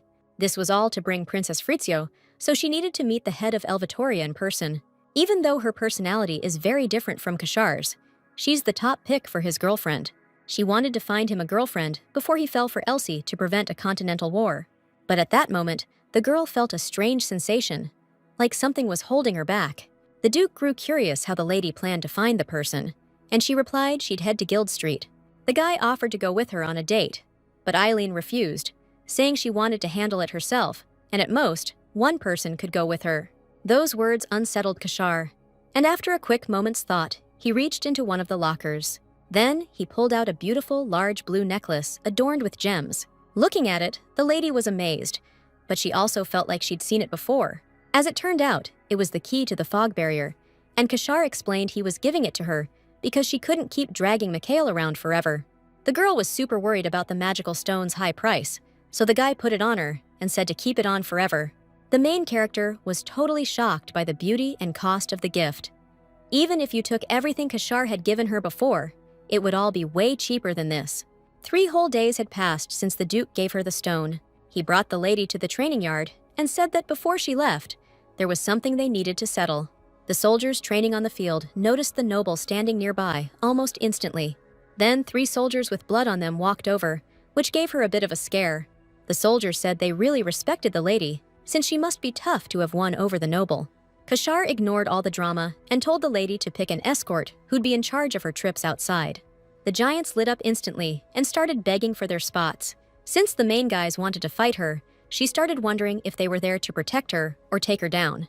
Plus, she didn't like how these soldiers were way too obvious, so she started looking for someone else. As the main character scanned the yard, she was shocked. She didn't expect to see Ludwig here, which left her confused. This guy was a well-known spiritual swordsman in the novel, packing serious power. In the novel, this was the guy who backed Kashar and joined Michael's side during Elsie's kidnapping.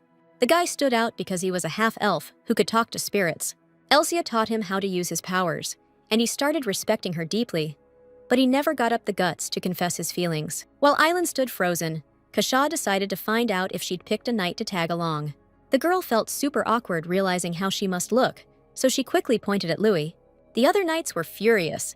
They couldn't believe a total slacker like him could protect her. The main character explained that if she rode in a carriage with any of them, the carriage would totally fall apart. Aelin also said that Louis is a knight, and as long as he's got a sword, he can protect her just fine. Louis was so stunned staring at Aelin that he opened his mouth without even noticing. Kasha calmly asked if he could trust his lover's safety to Louis. Louis dropped to one knee right away and declared that if given the job, he'd lay down his life to protect her. Watching the Duke test his knight, the lady felt uneasy. It all looked more like a war mobilization than a simple trip to the city. The main character stepped closer to the guy and said, "Nice to meet you, Sir Louis." As Miss was getting excited about having such a talented guy, Kasha warned her about the risk of betrayal and what it'd mean.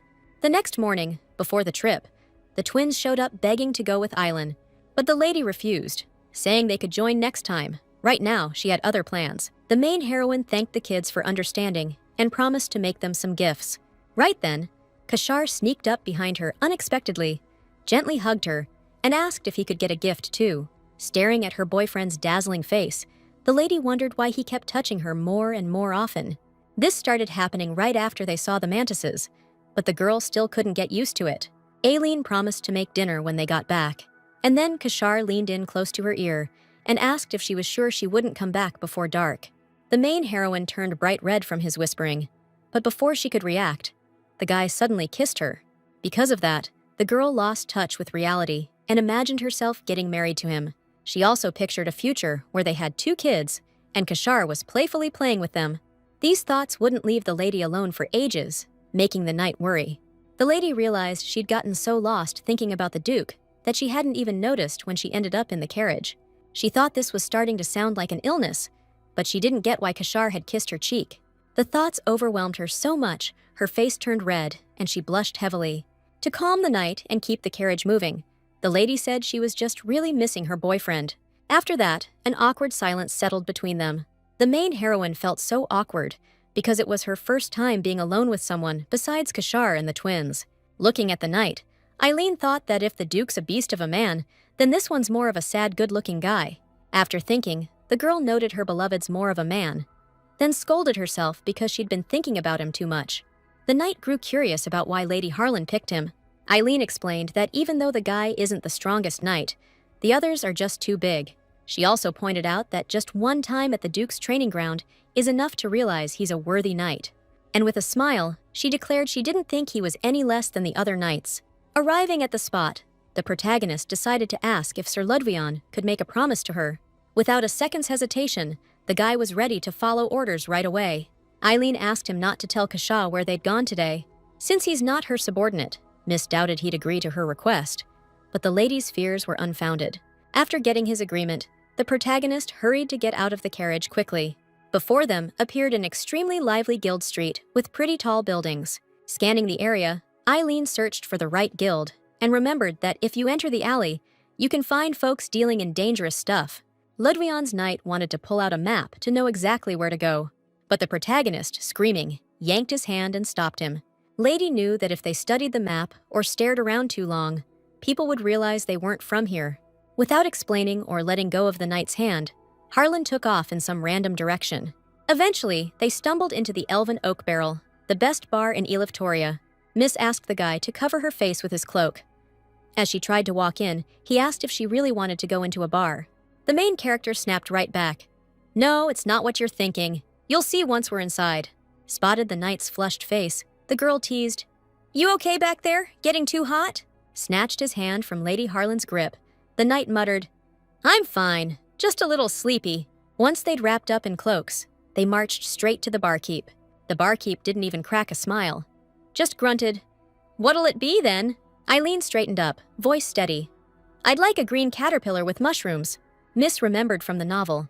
When Elsia ran from Kashar, she hid out in the temple, but they tried to hold her there too. So she spilled the beans to the guild district, had good connections with Helvetica. Eileen was glad she remembered the passcode. To get to Phrygi's office without stepping on mines, you had to be either the guard or the builder. They walked until a locked door blocked their path, but the man halted before reaching it. Turned around, he asked, "And who's backing these new guests?" The main character got really worked up because she had no clue what this was about. This was all because the book never mentioned anything besides the password. The lady was curious why the guy stood right next to the axe hanging on the wall, but still mentioned Duke Vladis's representative. The furious bartender grabbed a weapon and swung at them while yelling. Knight Lidvion popped out his sword and rushed to stand in front of his lady. A sudden burst of green magic cut their fight short. It stopped the fight dead in its tracks and snapped everyone's attention. A beaming princess in a red fancy dress popped into view. The soldiers had no clue what was going on, while their ladies cooed away. The princess explained she'd sent tons of letters her way and heard Aelin was moving into the Duke's castle. But getting into the Duke's castle wasn't a walk in the park, since it was guarded by a strong barrier. She thanked Robert for bringing her long-awaited guests. In the blink of an eye, they were in a fancy, huge room and plopped down at a table. The main character got uneasy from her companion's starstruck awe. But the princess was still curious. How in the world had Aelin discovered that passage? The girl also noticed Aelin wasn't surprised she was in charge here. Making her expression sly, the heroine declared it's a secret, and she's got a special source for inside info. Remembering the princess had been searching for her lady, she asked if this had anything to do with her auction lot. Smirking, Eliksha asked if the lady knew her alcohol had been purchased for the highest price in history. As the organization's head, she nodded, saying she wanted exclusive rights to sell the product. The girl blushed, realizing the Elvater-branded whiskey would fly off the shelves and bring in huge profits. Aelin explained the supply would be limited, and Alaksha was thrilled, because the less product there is, the higher its value. The princess also asked if there were any specific preferences for how the product should be sold. After a pause, the heroine asked for a standalone shop where only premium alcohol would be sold. Alaksha asked if they could also expect a supply of those black round pastries and packaging. The princess said she'd found the last one and decided to try the chocopi. She was shocked by how sweet it was, and curious about that white center in the middle. Blushing with embarrassment, Aelin said it was marshmallow, which made Alaksha go wild. She jumped up in excitement, asking where Miss had gotten such amazing recipes. So the princess said she'd be happy to tweak the recipe however the heroine wanted. She wasn't the one who set this up, but she still knew she needed the cash. Lewis and Evan had to awaken their magic somewhere around a year from now, but they couldn't handle the surging power and had to flee. Only the magic tower could stabilize that kind of magic. But this was basically like sending a toddler to graduate school. So Elaine decided to build something similar to a magic tower in the duchy and find the twins a tutor, neither of which was cheap. She knew the tower was basically one giant magic stone, and she didn't want to pile everything on Kashar's shoulders. Still, the main character felt this weird nagging anxiety she couldn't shake. To kick things off, Eliksha decided to sign a contract with her. The princess wrote it out in front of her using magic, which shocked Elaine completely. Watching the girl's total competence somehow made the main character feel physically uneasy. After calming down, she said she had 2 requests, one about hiring an interior designer. Eliksha offered to handle that personally. The second request, memories of her lover. She had doubts about their feelings, so she decided to hold off on that one for now. The princess admitted she was greedy, but wouldn't pressure her into the deal. As a friendship gesture, she promised a gift. Turns out it was a special crystal magic orb for communication. Before heading out, the main heroine asked me to track down a certain book. Then she made her way to the exit. The lady knew this area gets really dangerous at night, so she decided to get home as fast as she could. The knight was leading her through the back streets when she suddenly stopped him mid-step. She pulled out the book and declared it was a gift and a bribe to keep her secret safe.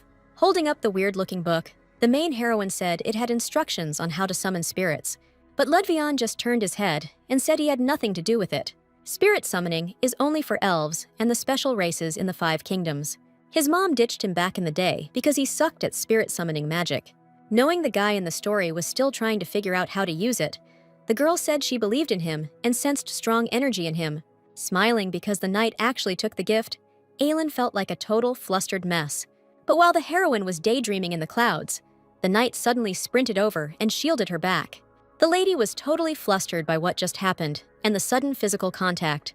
She didn't get what was going on until she caught an unfamiliar voice. A whole gang of bandits was coming their way, ready to take everything they owned. The main heroine's blood ran cold, while Ludvion was already on edge. A moment later, Aelin realized someone had come up behind them, surrounding the group. She realized the enemy numbers were too high, and that taking shortcuts always led to trouble. Fed up, the bandits went for the attack, while the knight ordered her to stay close.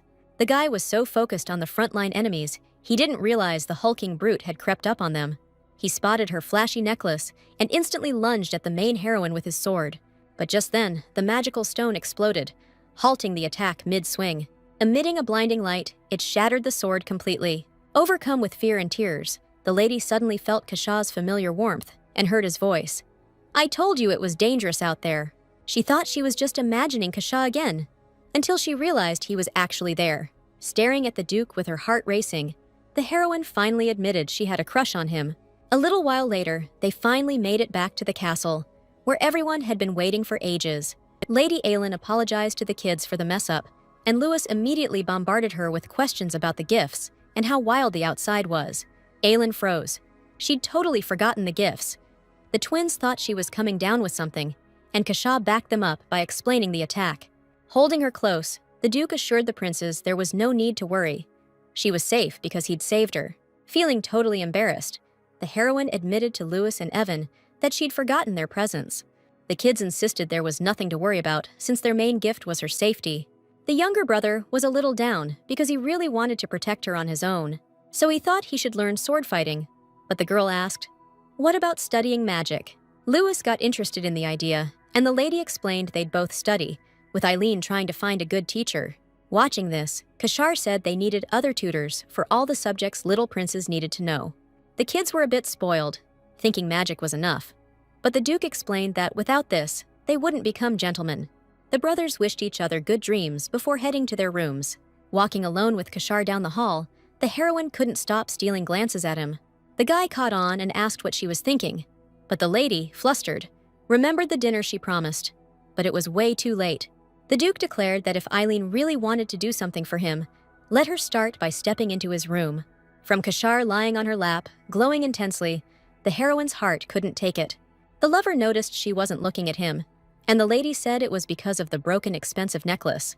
But the Duke explained there was no point worrying about it since it was one-time use. He added another spell to the barrier, so the magic stone became useless. The lady remembered this necklace was identical to the one Elsius wore in the original. After Elsius ran off from Kashah, Michael gave her this necklace to make sure he didn't lose her. She also remembered the magic sealed inside the necklace. In times of danger, it would summon the person the owner wanted to see most. Before the original story started, it belonged to Kashah, and the lady destroyed such a valuable item. The guy sighed and said, if she felt so guilty, she might as well hug him. It helped with his headache. Gazing at the Duke's flawless face, the heroine's heart tried to leap out of her chest. Mikhail and Ludvion aren't bad-looking, but Aelin's heart didn't race for them like this. In the next second, they were lying face to face. Totally flustered, the heroine wanted to know if the man in front of her was sleeping. The girl was stunned he could sleep so soundly right next to her. Aelin figured only her heart was racing, and she blamed it on the fact she wasn't a princess. But even with the Duke so close, it was her. She had the chance to seduce him. It then hit her. Why find someone else to love him when she could do it herself? And she perked up instantly. Dressed in a beautiful gown, the heroine scribbled notes on a piece of paper. The servants peeking from the shadows were awestruck by her beauty. Eileen was stressing out because she thought she was way worse than she actually was. When the main character got a guest alert, she rushed to greet them. She was relieved she hadn't mentioned Kashar back then, and was sure they'd never cross paths unless it was through her. Instead of the interior designer she expected, the lady saw a princess. Turns out Lady Phrygi's into interior design. She pulled out a bunch of certificates to prove her credentials. The main character hoped her friend hadn't come to cozy up to the Duke. Scanning the room, the princess immediately realized everything was done in the main style. Smiled and asked to handle the project herself. Elaksha decided to meet Kashar. Main character felt awkward at the sudden request, just as if the universe was messing with her. The Duke walked over to check out the guest. Kashar leaned against the wall, arms crossed, clearly annoyed. The princess bowed to Vladis and said, "Long time no see," went over, pulled his lover close, and asked why Eliksha had come. Main character didn't get it and caught a weird sigh. Eileen immediately got really upset because she started thinking the princess was his first love. Eliksha asked if the Duke had paid for all the future expenses. Learning that he had, under the pretense of discussing payments, they went into a separate room together. Watching them, Miss caught herself thinking they made a cute couple and looked like lovebirds. Feeling upset, the protagonist remembered she had actually wanted to bring them together. After talking it over, Eliksha said they agreed to go with what Eileen wanted and not worry about the money. And as the protagonist wondered if they were really just talking about money, a child's voice echoed down the hallway. They were twins, clearly armed with swords, just finishing up a game of knights. Lewis introduced himself to the guest and quickly introduced his grumpy little brother. Laughing and calling them cuties, the lady introduced herself as Phrygia. The protagonist noticed her friend was gentle with the kids, which made her certain she was the perfect candidate for the Duke's lover. After chatting a bit more, the young princes dashed off down the hallways to play. Looking at them, Phrygia said they were definitely members of Richard's imperial family. She also mentioned she could sense a huge magical energy from them. It could be amazing, or it could be dangerous. Hearing that, Eileen immediately decided to ask if she could be introduced to someone who could train them in magic. Eliksha explained she'd gladly handle it herself, but she just doesn't have the time. The lady was upset and asked if someone could be sent instead. Phrygia replied there was no need. There was already an outstanding mage here. Eileen guessed she meant Michael's adjutant, and the other one confirmed it. Then the princess decided to share his nickname from the magic tower. Everyone called him the Gray Psychopath. Phrygia laughed and said it's because his lab was totally gray. But the problem was, one day it exploded, and the whole magic tower turned gray. Everyone was confused about what to do, and felt awkward about how it looked. But Michael was the only one who, looking at the new color, said it looked nice now. After that, the guy paid for cleaning up the magic tower, and then got exiled. And just as if on purpose, Michael approached from behind them at that moment. He was curious what the ladies were getting so worked up about. The adjutant was also curious why Eliksha had come here. Her friend said that even though she didn't like him, they could safely ask for his help. Before the main heroine could react, Phrygia was already rushing off to take a closer look. Looking at the adjutant, the main heroine hesitated whether to ask him. Gathering her thoughts, Aelin still decided to ask for a minute of their time. Noticing his gaze linger on Eliksha's back, the heroine asked if he liked the princess. The guy blushed and turned away, wondering why she was asking him that. The heroine clarified she'd seen his love-struck look. After that, Mikhail got even more flustered by the lady. Awkward even. Aelin mentioned their talk with the princess, and the adjutant corrected her. It wasn't about the tower, it was about Phrygia. The painting of Eliksha standing against the gray backdrop really impressed him. He added he was still planning to leave the tower soon to finish the gift. The heroine instantly guessed what he meant. The gray earrings, specifically. In the second half of the original novel, Phrygia fought beside Elsius as an archmage. Kashar nearly killed her when the earrings shattered. They could only block an attack once. Realizing Mikhail had made them, the girl couldn't understand why he didn't confess his feelings and let her die. The adjutant explained he'd first thought the lady was another fraud, claiming she could cure the master of his madness. But over time, he realized it wasn't true. That's why the girl finally understood why Mikhail had been so cold to her. The guy bowed to her, offering his apologies, though they were long overdue. In a casual chat like this, Eileen figured it was a good chance to ask about Prince training. After thinking it over, the guy agreed to help. He owed her after acting like a tool. He apologized for dragging Lady Phrygia along with him. Realizing the girl had no clue, Mikhail held back the jab. He'd save it for later. They slipped into the office, where the noise was booming, then crouched to eavesdrop.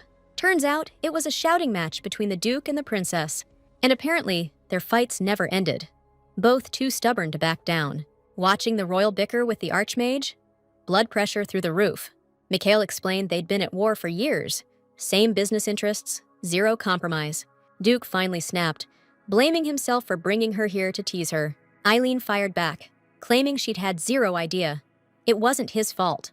The princess tackled her friend, begging her to dump Kasha. Had no clue how she stuck it out. The guy mumbled they should just kick the guest out. Princess cut him off. She was here as Eileen's guest. Phrygia asked her friend flat out, How could she even date someone with such a toxic vibe? Noted the Duke had weird quirks, but Lady Eileen blinked, caught off guard, and froze. The princess caught wind that her friend might be in danger, so she's willing to help. The main heroine, after a moment's thought, could only say she likes kasher. After that line, a heavy, awkward silence dropped over the room. Eileen froze in shock. She'd planned to tell him while he was grilling steak, in a more romantic setting. The girl was sure she'd messed up, until her boyfriend rushed over, all eager to know when she'd started liking him. Blushing and flustered, she looked away, unsure how to answer. Freya caught on. They weren't even dating. The Duke shut her down with his magic, since Eileen just said she likes him. Blushing, he begged her to say it again, eyes full of spark. Holding his hands, she repeated, she likes kasher. The annoyed princess yanked Mikhail and suggested tea, muttering she can't figure out how the Duke's magic beats a real mage's. As soon as they were alone, they shuffled over to the closest couch. Kasher grinned, asking why she was giving him the third degree. She thought he'd made the first move, but the Duke clarified. Eileen's got a knife in her hand and no idea what he's thinking. Kasher beamed, voice trembling, and declared he likes Eileen. He gently brushed her cheek. Her heart raced like never before. The main character immediately declared that cheating was off the table. The Duke clarified, if Miss betrays him, that poor sap will lose all his limbs. Aelin froze in horror for a second, vowing never to cheat. The guy shot back, claiming he'd be just as loyal. Overwhelmed by a storm of emotions, he passionately and tenderly kissed his beloved. 3 days had passed since Phrygia arrived. The interior renovation of Maine's estate was in full swing. She was on site, personally overseeing every detail to ensure the plan was followed exactly. Even the servants jumped into the work to wrap up the renovation as fast as possible. All the precious statues the Maines were so proud of were among the first to go. But that wasn't the issue at all. The main character's mood was off the charts happy. Emma started getting worried. Something was definitely off with the mistress. Flowers were sprouting from her head, for crying out loud. She figured if she had wings, she'd take off right then and there. The world would be perfect, bursting with joy for her. Her friend's unexpected words, clearly laced with distress, shattered the idyll. Lady Phrygia, once all smiles, now radiated nothing but anger and outrage. Even though the princess was furious, she decided to triple the price for the interior work. Pulling out the blueprint, the main character asked to tweak one part of the interior concept. Aelin knew the house was being built for newlyweds, so she figured the kids would love it if they added a pond out back. Some parts of Frize's blueprints didn't make sense, but the main heroine quickly explained what Onkal was. Catching the opportunity, Miss got fired up and asked to build a business around it. Alaksha pleaded with tears, because the Duke took everything from her, and this could be a solid business. Having grabbed the blueprints and already happy about the sealed deal, her friend rushed to send requests to the craftsman. Watching how the sunlight lit their home, the girl was glad to be leaving the Min King's castle. Scanning the area, the main heroine noticed the headmaid walking past. Noticing no response, Aileen grew alert, spotting the bandage over her eyes. Miss hurried to catch up and figure out why this was happening. Stopping her and asking about it, the main heroine made Ashitra feel awkward. After thinking, the lady realized she couldn't look at the sunlight, so the servant apologized for dragging her into it. The main heroine decided to check if anyone else among the Mins had the same issue. Aileen felt awkward for getting so excited without considering others' struggles, so she vowed to not let it slide. The next morning, the girl rushed to track down the headmaid. Then the main heroine announced she wanted to give her something and handed over a box. After opening it, Ashitra had no clue what the weird item in front of her was. Aelin explained, "These are sunglasses to protect your eyes from the sun." The main heroine was super glad the shop had an eyewear section. The lady offered to try them on. Ashitra obeyed and was amazed. The main heroine was shocked her eyes didn't hurt and realized she hadn't looked at the sun in ages. Elin told her to keep the gift and said she wouldn't change the annex where the Mays live.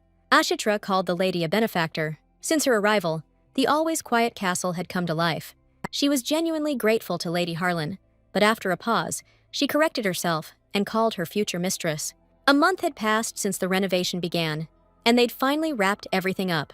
Fritzia was thrilled they'd finished the work so fast. The west and east wings of the castle were done in the Hano style. The lady was impressed how the tiled roof fit perfectly, and the Sayachji statues flanked the main entrance. The main heroine praised the craftsman, who recreated them just by looking at her keychain. The butler loved the statue's beauty, and the miss explained they're meant to ward off bad energy. Draku wanted to see them in the wild, but the miss said they might be just as rare as a dragon. They also installed radiant floor heating. But the biggest deal was building their own magical tower. It came into being through Mikhail and Phrygia's tremendous efforts. The twins were the most amazed by the magic tower, hands down. Aileen said the tower's the real deal and brought their teacher over. He decided to greet the twins again, but this time as a mage, Mikhail Evans. Inspired by the upcoming lessons, the kids were buzzing with energy. Aileen noticed how serious Evans and Louis were about their relationship and asked if they liked the tower. Louis immediately cheered, "It's stunning. I'm gonna work super hard." But Evan clearly had something on his mind, even though he said he'd give it his all. Aileen knew his drive was different. He always pushes himself to the max. To help him unwind, Miss kissed him unexpectedly on the cheek. The main heroine told him not to overdo it. She'd worry if anything happened to him. Then she kissed Louis. And right then, Aileen suddenly lifted her beloved into the air. Turns out the Duke heard the kissing and demanded they only do that with him. Noticing the jealous reaction, Evan proudly and cockily asked for another kiss. Aileen was flustered by the behavior, and Kasha was clearly hurt by the remarks. The Duke told the kid that only lovers do stuff like that, but Evan just smirked and said what could he do if she kissed him first. While the duchy was a picture of peace, big stuff was going down at Shayna's temple. The central chamber glowed with a massive goddess statue.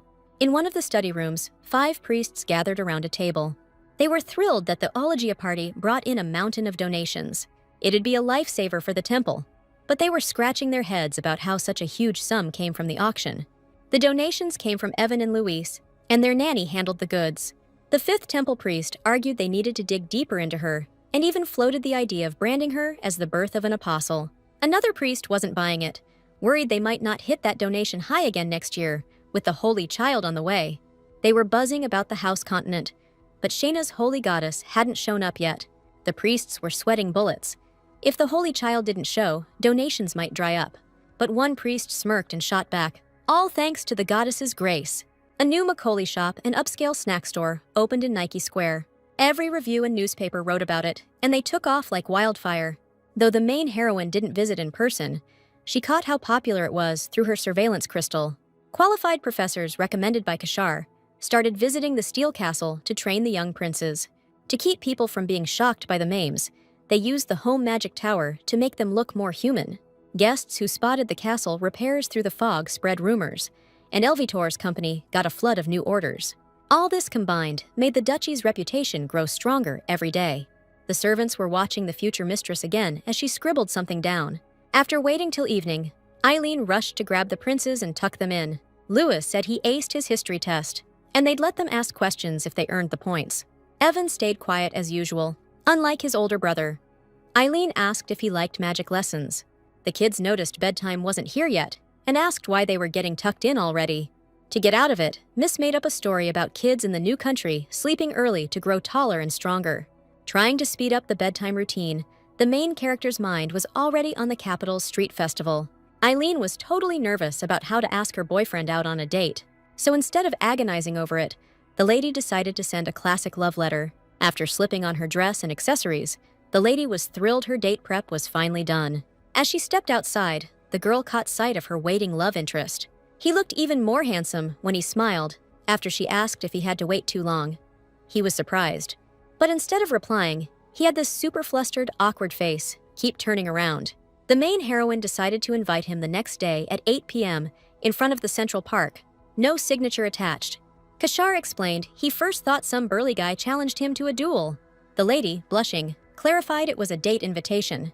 The Duke was surprised, but the heroine explained the capital's having a night festival. Smiling, he grabbed her and said he'd rather take her to bed. The lady was hurt. They barely knew each other, and she was furious. Kashar kissed her hand, said he loved the letter because she wrote it. Eventually, the heroine convinced him to go to the festival. The lady was shy, but happy they were just holding hands. The Duke, looking at the stalls, noticed something weird. The heroine asked what's up, but he pointed at the bear, said it looked like her. Eileen looked closer and saw it was a plush toy. She thought it was cursed, but Kashar didn't care. He started asking how to get it. The Duke got 5 darts and had to score 100 points to get a prize. Noticing his customers already had a target, the shopkeeper said they'd need to score 20 points each time. But before finishing his sentence, Kasha landed all 5 darts dead center in one smooth move.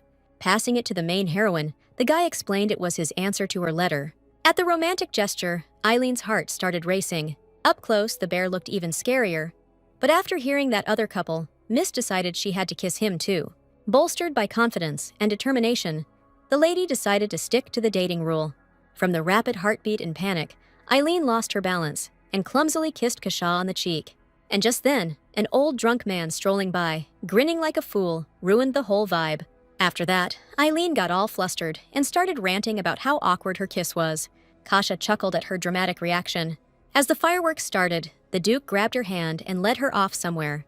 Around the corner, he accused her of lying when she said she'd kissed plenty before. Eileen was flustered and confused why her boyfriend was so skilled with physical stuff. But Kasha joked that maybe he was born to meet a girl who couldn't kiss worth a damn. The Duke gently pulled her face close and declared she was clumsy and needed to step up her game. The festival carried on, and the fireworks kept getting brighter, lighting up the night sky. Eileen was completely lost in her lover's kiss. After a while, the couple headed back out to enjoy the festival. Staring at the variety of food, the heroine was amazed. She remembered that the best part of any festival is the eats. The lady knew Kashar couldn't taste a thing, so she figured this was her chance to take the lead. After that, they headed to the lake's edge, where the girl had everything ready for a picnic. The Duke was shocked she'd managed to set it all up. She smirked and said, "Don't underestimate a girl's purse." Sitting beside her, the guy was curious about the little box she held.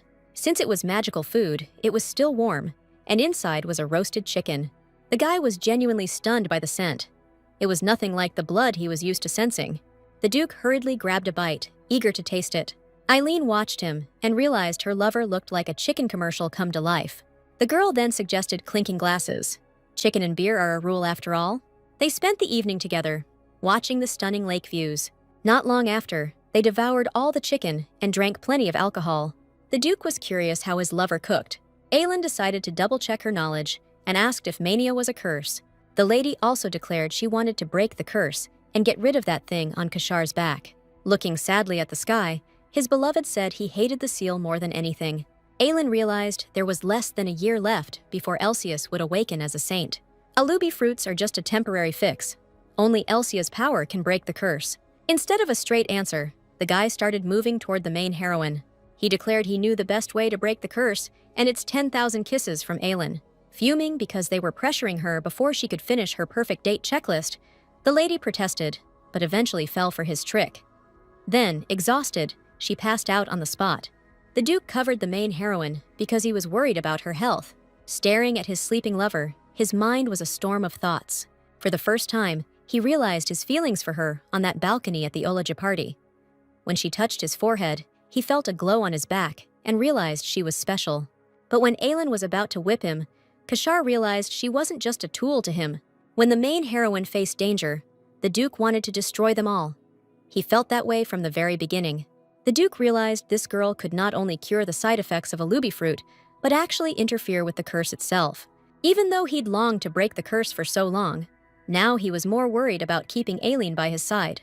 Seeing how smashed his lover was, he laughed. He'd been fed soda while she got to drink real alcohol. As the Duke carried the heroine, a brilliant light burst from her chest. He instantly recognized the phenomenon, but his voice held only panic. Time passed since that night, and the lady had the head chef cooking up her favorite dishes. The chef was hooked on the heroine's wild, creative ideas.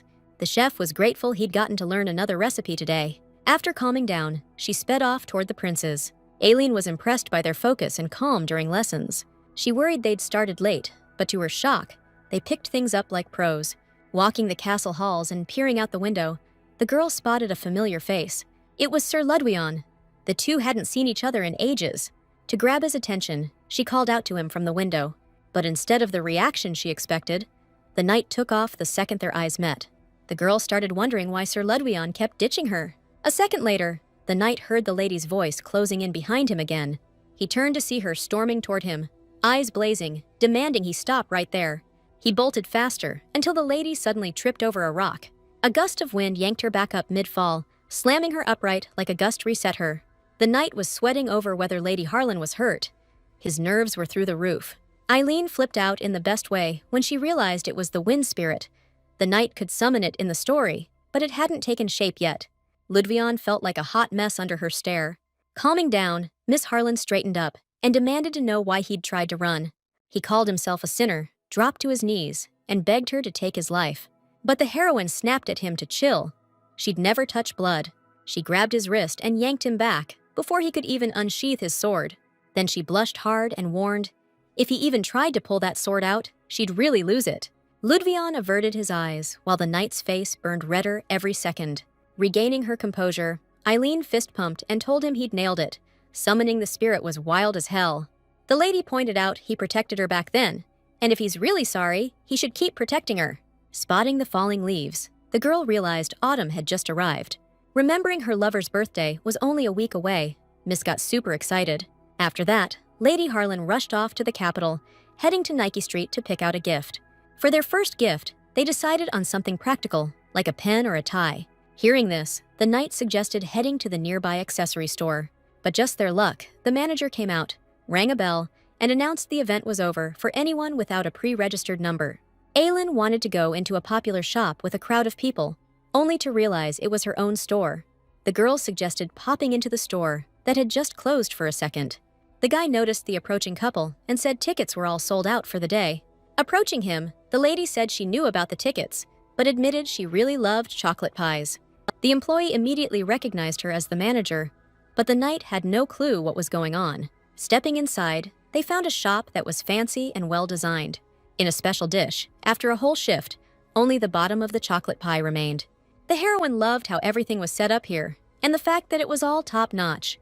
The knight double-checked if the shop was really hers, and she confirmed it right away, though she also said she'd never been here before. After getting her fill of looking around and seeing everything was going smoothly, Eileen was about to keep working when she heard a familiar voice. It was Jayana Endres, the novel's first villainess. Miss Eileen got curious about why she was here. The main character remembered she'd won her at the Elogi Festival, so she figured Jayana probably didn't want to see her. Miss Endres accused Lady Craft of cutting in line. Needling Lady Craft, she mocked Jayana's over-the-top reaction over a single dessert. One of the workers rushed over to stop the fight. She was also shocked and couldn't believe 2 tickets could look the same. After getting them and checking, the worker couldn't believe it. But Lady Eileen cut in, asking to inspect the tickets herself. Craft instantly snapped and demanded why they were getting involved. Facing that negativity, the main character pulled down her hood and said she was the shop's manager. The women were confused, but Eileen told them not to waste her time and to hand over the tickets fast. After looking, Harlan pointed out the one that didn't come from her store. Craft swore they were the same, but it turned out the paper was printed with a special trick. When held to the light, the unique stamp shows through. To cover up, the lady claimed the shopkeeper gave it to her. Eileen smiled calmly and said they could quickly check Lady Craft's lies with the security cameras. Harlan explained the cameras are set up at the entrance for store security. Craft fumed, spun around, and declared she'd never set foot here again. Eileen spotted the woman leaving with a chocolate pie and called out, "You can walk out like that, but you're banned from my store for good." Meanwhile, the main character's maid was right at the entrance, rushing in. She reported to Emma, who was still in the warehouse, that the customers had gotten into a fight. Eileen asked her to sprinkle some salt here too, to clear out the bad vibes. The main character grabbed a chocolate pie and handed it to Miss Endres. Lady Endres was about to let the guest go, since she wanted to return the favor someday, but Eileen had an idea and decided to ask for help right now. Harlan then announced a shopping trip with Jayana. Looking at the accessories, Jayana realized both were stunning. Noticing Eileen's hesitation and excitement, Jayana guessed she was looking for a gift for the Duke. Hearing they were all beautiful, but none perfect, Lady Endres sighed. Then she pointed and said something like, "That would do for a gift." The main character was taken aback by such an unconventional pick, cufflinks. But when she looked closer, the rubies on them shimmered, and Eileen instantly knew they'd look amazing on her boyfriend. Jayana nodded and said they'd pair well with another accessory. Turns out it was a matching stunning brooch. Different items, same design.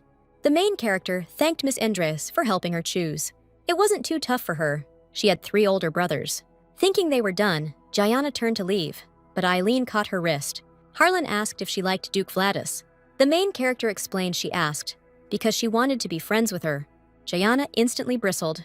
She was terrified of her parents. Eileen said in their day, just growing up and staying out of trouble was thanks enough for their parents. Flustered, Miss Endres finally agreed to be Eileen's friend. The main character beamed. She loved making friends. To celebrate their new friendship, they were about to hit the shops when a voice cut through from behind. A guy on a white horse appeared. his stare cold and dismissive. By his eye color, Elaine instantly recognized him. He was the heir prince Valentine, standing right in front of her. Their resemblance to Empress Vicina was so uncanny, you couldn't help but notice. Though he was a pain in the butt because of his status, they still had to keep up appearances. The prince was surprised the two ladies were friends, but Elaine quickly clarified they weren't. She'd only accidentally stained Lady Aindra's dress and planned to make it up to her. After a quick exchange, the girls got the message. Jayanna asked for permission to leave. As she left, Miss Endress warned her friend to be extra careful. Knowing that even a little delay with the prince would start rumors, Harlan wanted out fast. But he announced he was about to explain how to break the Kashar curse. Seeing her interest, the heir prince decided to start by changing locations. Elaine felt awkward about him having a private room in the shop. Ludvina wasn't allowed in, so he just stood guard at the door. The main character just wanted to listen and get out of there fast. The heir prince asked if she knew Kashar's illness was actually a curse. Even the emperor didn't know the duke's madness came from the empress's curse. He claims he knows the way out, but won't spill it unless Miss starts dating him. Full of himself, he also said not to worry about his mom. If she finds out Aylin's with him, the empress will forgive the girl's early rudeness. The heir prince confidently declared it might seem like his mom's got a hard heart, but really, she's got a soft spot inside. Realizing and understanding his stupidity and ego, the lady thought to herself, this guy's nuts. Not only was Valenti sure she'd start dating him, he even offered to apologize to his mom, who tried to kill her. Even if there was another way besides using the main character's power, she wasn't buying into this nonsense anymore. After that, the lady, about to leave, said she'd reject the offer and pretend they never had this chat. Furious, the prince lashed out at the girl, shouting she didn't know how to be thankful. Feeling the pain, Aylin realized Valenti was way more vicious than he looked. He was dead sure he was right, and the rejection was just because she chatted with a freaking monster. The prince couldn't wrap his head around how the main character dared reject his help and wanted to punish her himself. But their showdown was cut short by a sudden knock on his room, something that really got Valenti's goat. Miss Andes stormed into the room, even though the servants tried to block her. Aylin realized help was finally here, but she couldn't utter a single word. After a quick plan, the friend declared the compensation was too low and asked for a check. Looking at the floor, the protagonist immediately recognized Jayanna's bracelets. Smashing the bracelet, she accused Miss of trying to make up for her rudeness with some trinket. Also declared that Eileen had no shame or conscience, exactly as people said about her. Getting into character, Harlan asked how she'd offended Lady Endress so badly that they just wouldn't let her go. But she insisted she had every right to demand compensation for the rudeness. Seeing the conflict, the heir prince fumed at how the girls were acting in front of him. Miss Endress apologized for Eileen's outburst and vowed to take responsibility for etiquette lessons. Upset and angry, Valentin said it was time to go and that they'd leave together right now. The friends shot each other angry glances to keep up their act. As the prince walked away, the girls kept bickering non-stop. Right then, Eileen heard a cheerful, familiar voice. Turning around, the protagonist spotted a blonde guy by a white horse. Their eyes met, and for a heartbeat, calm settled in Eileen's chest. She couldn't believe Kashar was there. He'd thought her little escape was super secret. Valentin said he was sorry to have to say it. They hadn't seen each other in ages. Grabbing the main heroine and pulling her close, the heir prince declared that Aylin is really into him. Harlan was shocked by what this scoundrel was saying, after he'd recently treated her so cruelly. Kashar's eyes showed clear annoyance and anger, teetering on the edge of murderous intent. As the heir prince bragged, Duke Vladis reached for his blade. Realizing what might happen, the lady made a sudden move, pretending she felt dizzy. As she casually walked past the heir prince, she pulled out some weird object from her pocket. Then she stuck it to Valentin's backside, making sure he didn't notice. As soon as she'd done it, she rushed to Kashar and announced she felt awful from being out in the fresh air too long. At that moment, a servant approached, saying the heir prince needed to head to the empress. Valentin felt an unusual sense of superiority and thought he was totally awesome for needling Duke Vladis. But as soon as he mounted his horse, a deafening fart echoed from underneath him, so loud that everyone nearby was stunned and turned their attention to it. Watching this, everyone felt intense awkwardness when a second equally loud fart followed. The heir prince's arrogant face vanished in that instant, and the crowd watching Valentine, all keeping a deathly silence, kept growing. Making another careless move, his fart echoed loudly enough that even a kid pointed it out with their finger. Aylin blushed and pretended not to be involved, asking if the heir prince didn't do glute workouts. After those words, gossip and dirty talk started spreading through the crowd. The main character was happy she'd used a smothering pillow to teach the heir prince a lesson. Jayana was in shock at what she'd just seen and heard.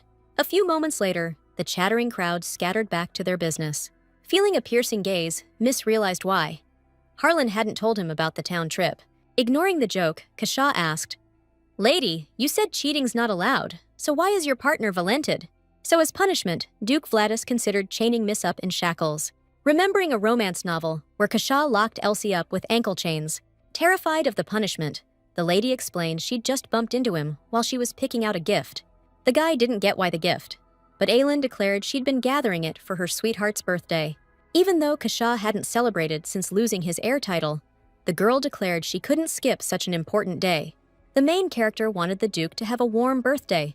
He'd never had one before, so Aylin explained this day would be special. Adjusting his hair, Kasha said he'd be waiting. The guy didn't know if they'd already chosen his gift, but he wanted something super cliché. Before giving an example, Kashar leaned in toward the heroine's ear and glared at the knight like he meant business. The guy instantly picked up on the bad vibes and turned his face away fast. Vladis then said he wanted something like, "I'm your gift." Using the magic in his necklace, the couple warped straight to the Duke's private chambers. Miss begged him to wait. She wasn't even ready yet, but still kissed him back. The heroine's face was burning red, her eyes wide with flustered embarrassment as she stared at her lover. Kashar, standing right in front of Eileen, demanded he get his gift early. Harlan loved him, so she just wrapped her arms around the Duke in a soft hug. No words needed. Then she kissed the guy of her dreams like there was no tomorrow. The Duke's room stayed soaked in romance and love all night long. A beautiful, sunny autumn morning rolled in. Light breeze tugging at the curtains. This time, the heroine didn't rush to slip out of Kashar's room quietly. The couple soaked up the sweet moment, perfectly in sync and totally relaxed. She couldn't believe it. When she opened her eyes, a massive, sculpted chest was right there. Even though Lady Eileen was flustered thinking back on last night, she knew the story had just taken a total turn. Eileen was just about to get up and leave the Duke when he suddenly snapped awake and grabbed her wrist. Lady Eileen gave him another birthday shout-out and told him she had to get up to get something ready. Kasha wasn't happy about having to part so soon, but she said they'd meet in the dining hall. The chefs were already waiting for their future lady of the house and had all the veggies prepped and ready. They let her know almost every dish their former lady taught them was already on the line. Eileen was pretty proud she'd already trained them up in Korean cooking before this. Now she was finally ready to plate the star of the birthday spread. With her hype levels through the roof, she whipped up that beef seaweed stew in no time. The head maid came in to say the Lord's celebratory feast was all set. A 12-course spread. Lady Eileen wasn't letting anything stop her from serving it. Kasha's jaw hit the floor when he laid eyes on all those wild, exotic dishes. While he was still reeling, Lady Eileen just gave him another birthday cheer. Staring at that fancy dish, the guy's nerves went through the roof. He had to know, what the heck was that green dish in front of him, and why did it have such a weird name? Right then, a powerful earthquake shook the entire duchy. The magic tower took the brunt of it, shaking the hardest. Aileen sprinted outside and immediately went looking for the twins to make sure they were safe. Louis latched onto his nanny right away, but she was already asking where Evan was. Mikhail, sweating and clearly worried, explained the tremor was coming from the tower, and the younger prince wasn't in the palace. This tremor was caused by magic inside the tower, and it looked like Evan was in there too. Scared, Kashar bolted into the tower to get the kid out before it was too late. Luis, tears in his eyes, rushed off after his brother without hesitation. The main heroine couldn't leave the kids in such a dangerous place, so she joined the rush. Stepping inside, they found the whole place covered in massive ice crystals. Aileen looked up, her heart racing. This was bad. Right there, the prince was floating unconscious, encased in ice. The main heroine's panic spiked the moment she saw him. Kashar channeled his power and shot toward the kid, determined to free him. Vladis shattered the ice and caught shivering, freezing Evan just in time. Eileen hurried over to check on him right away. Kasha told them to stay back. His mana's still unstable. The prince is awake, but way too soon. Eileen was confused. In the original, the prince was supposed to wake up in a whole year, and the scene was all about a magic explosion. Everything's way off. The main character didn't get why only Evan woke up. Kasha explained the kid just showed up on instinct. If they hadn't found him in time, he'd have frozen everything.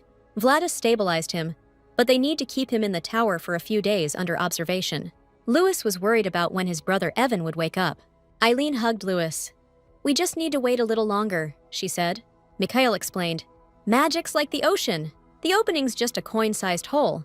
Anyone trying to control that magic without the right skills is in danger, so they need to watch him closely. Evan's instinctively trying to control it. Kasha promised to stay until the kid wakes up. The lady calmed down, smiling. The dish your love asked about is called miyek kuk. He was so shocked, he instinctively gasped. It was familiar to him. Eileen insisted they eat it. It's a birthday soup. This was the dish Kasher remembered from way back as a kid, the one his mom always made for him on holidays.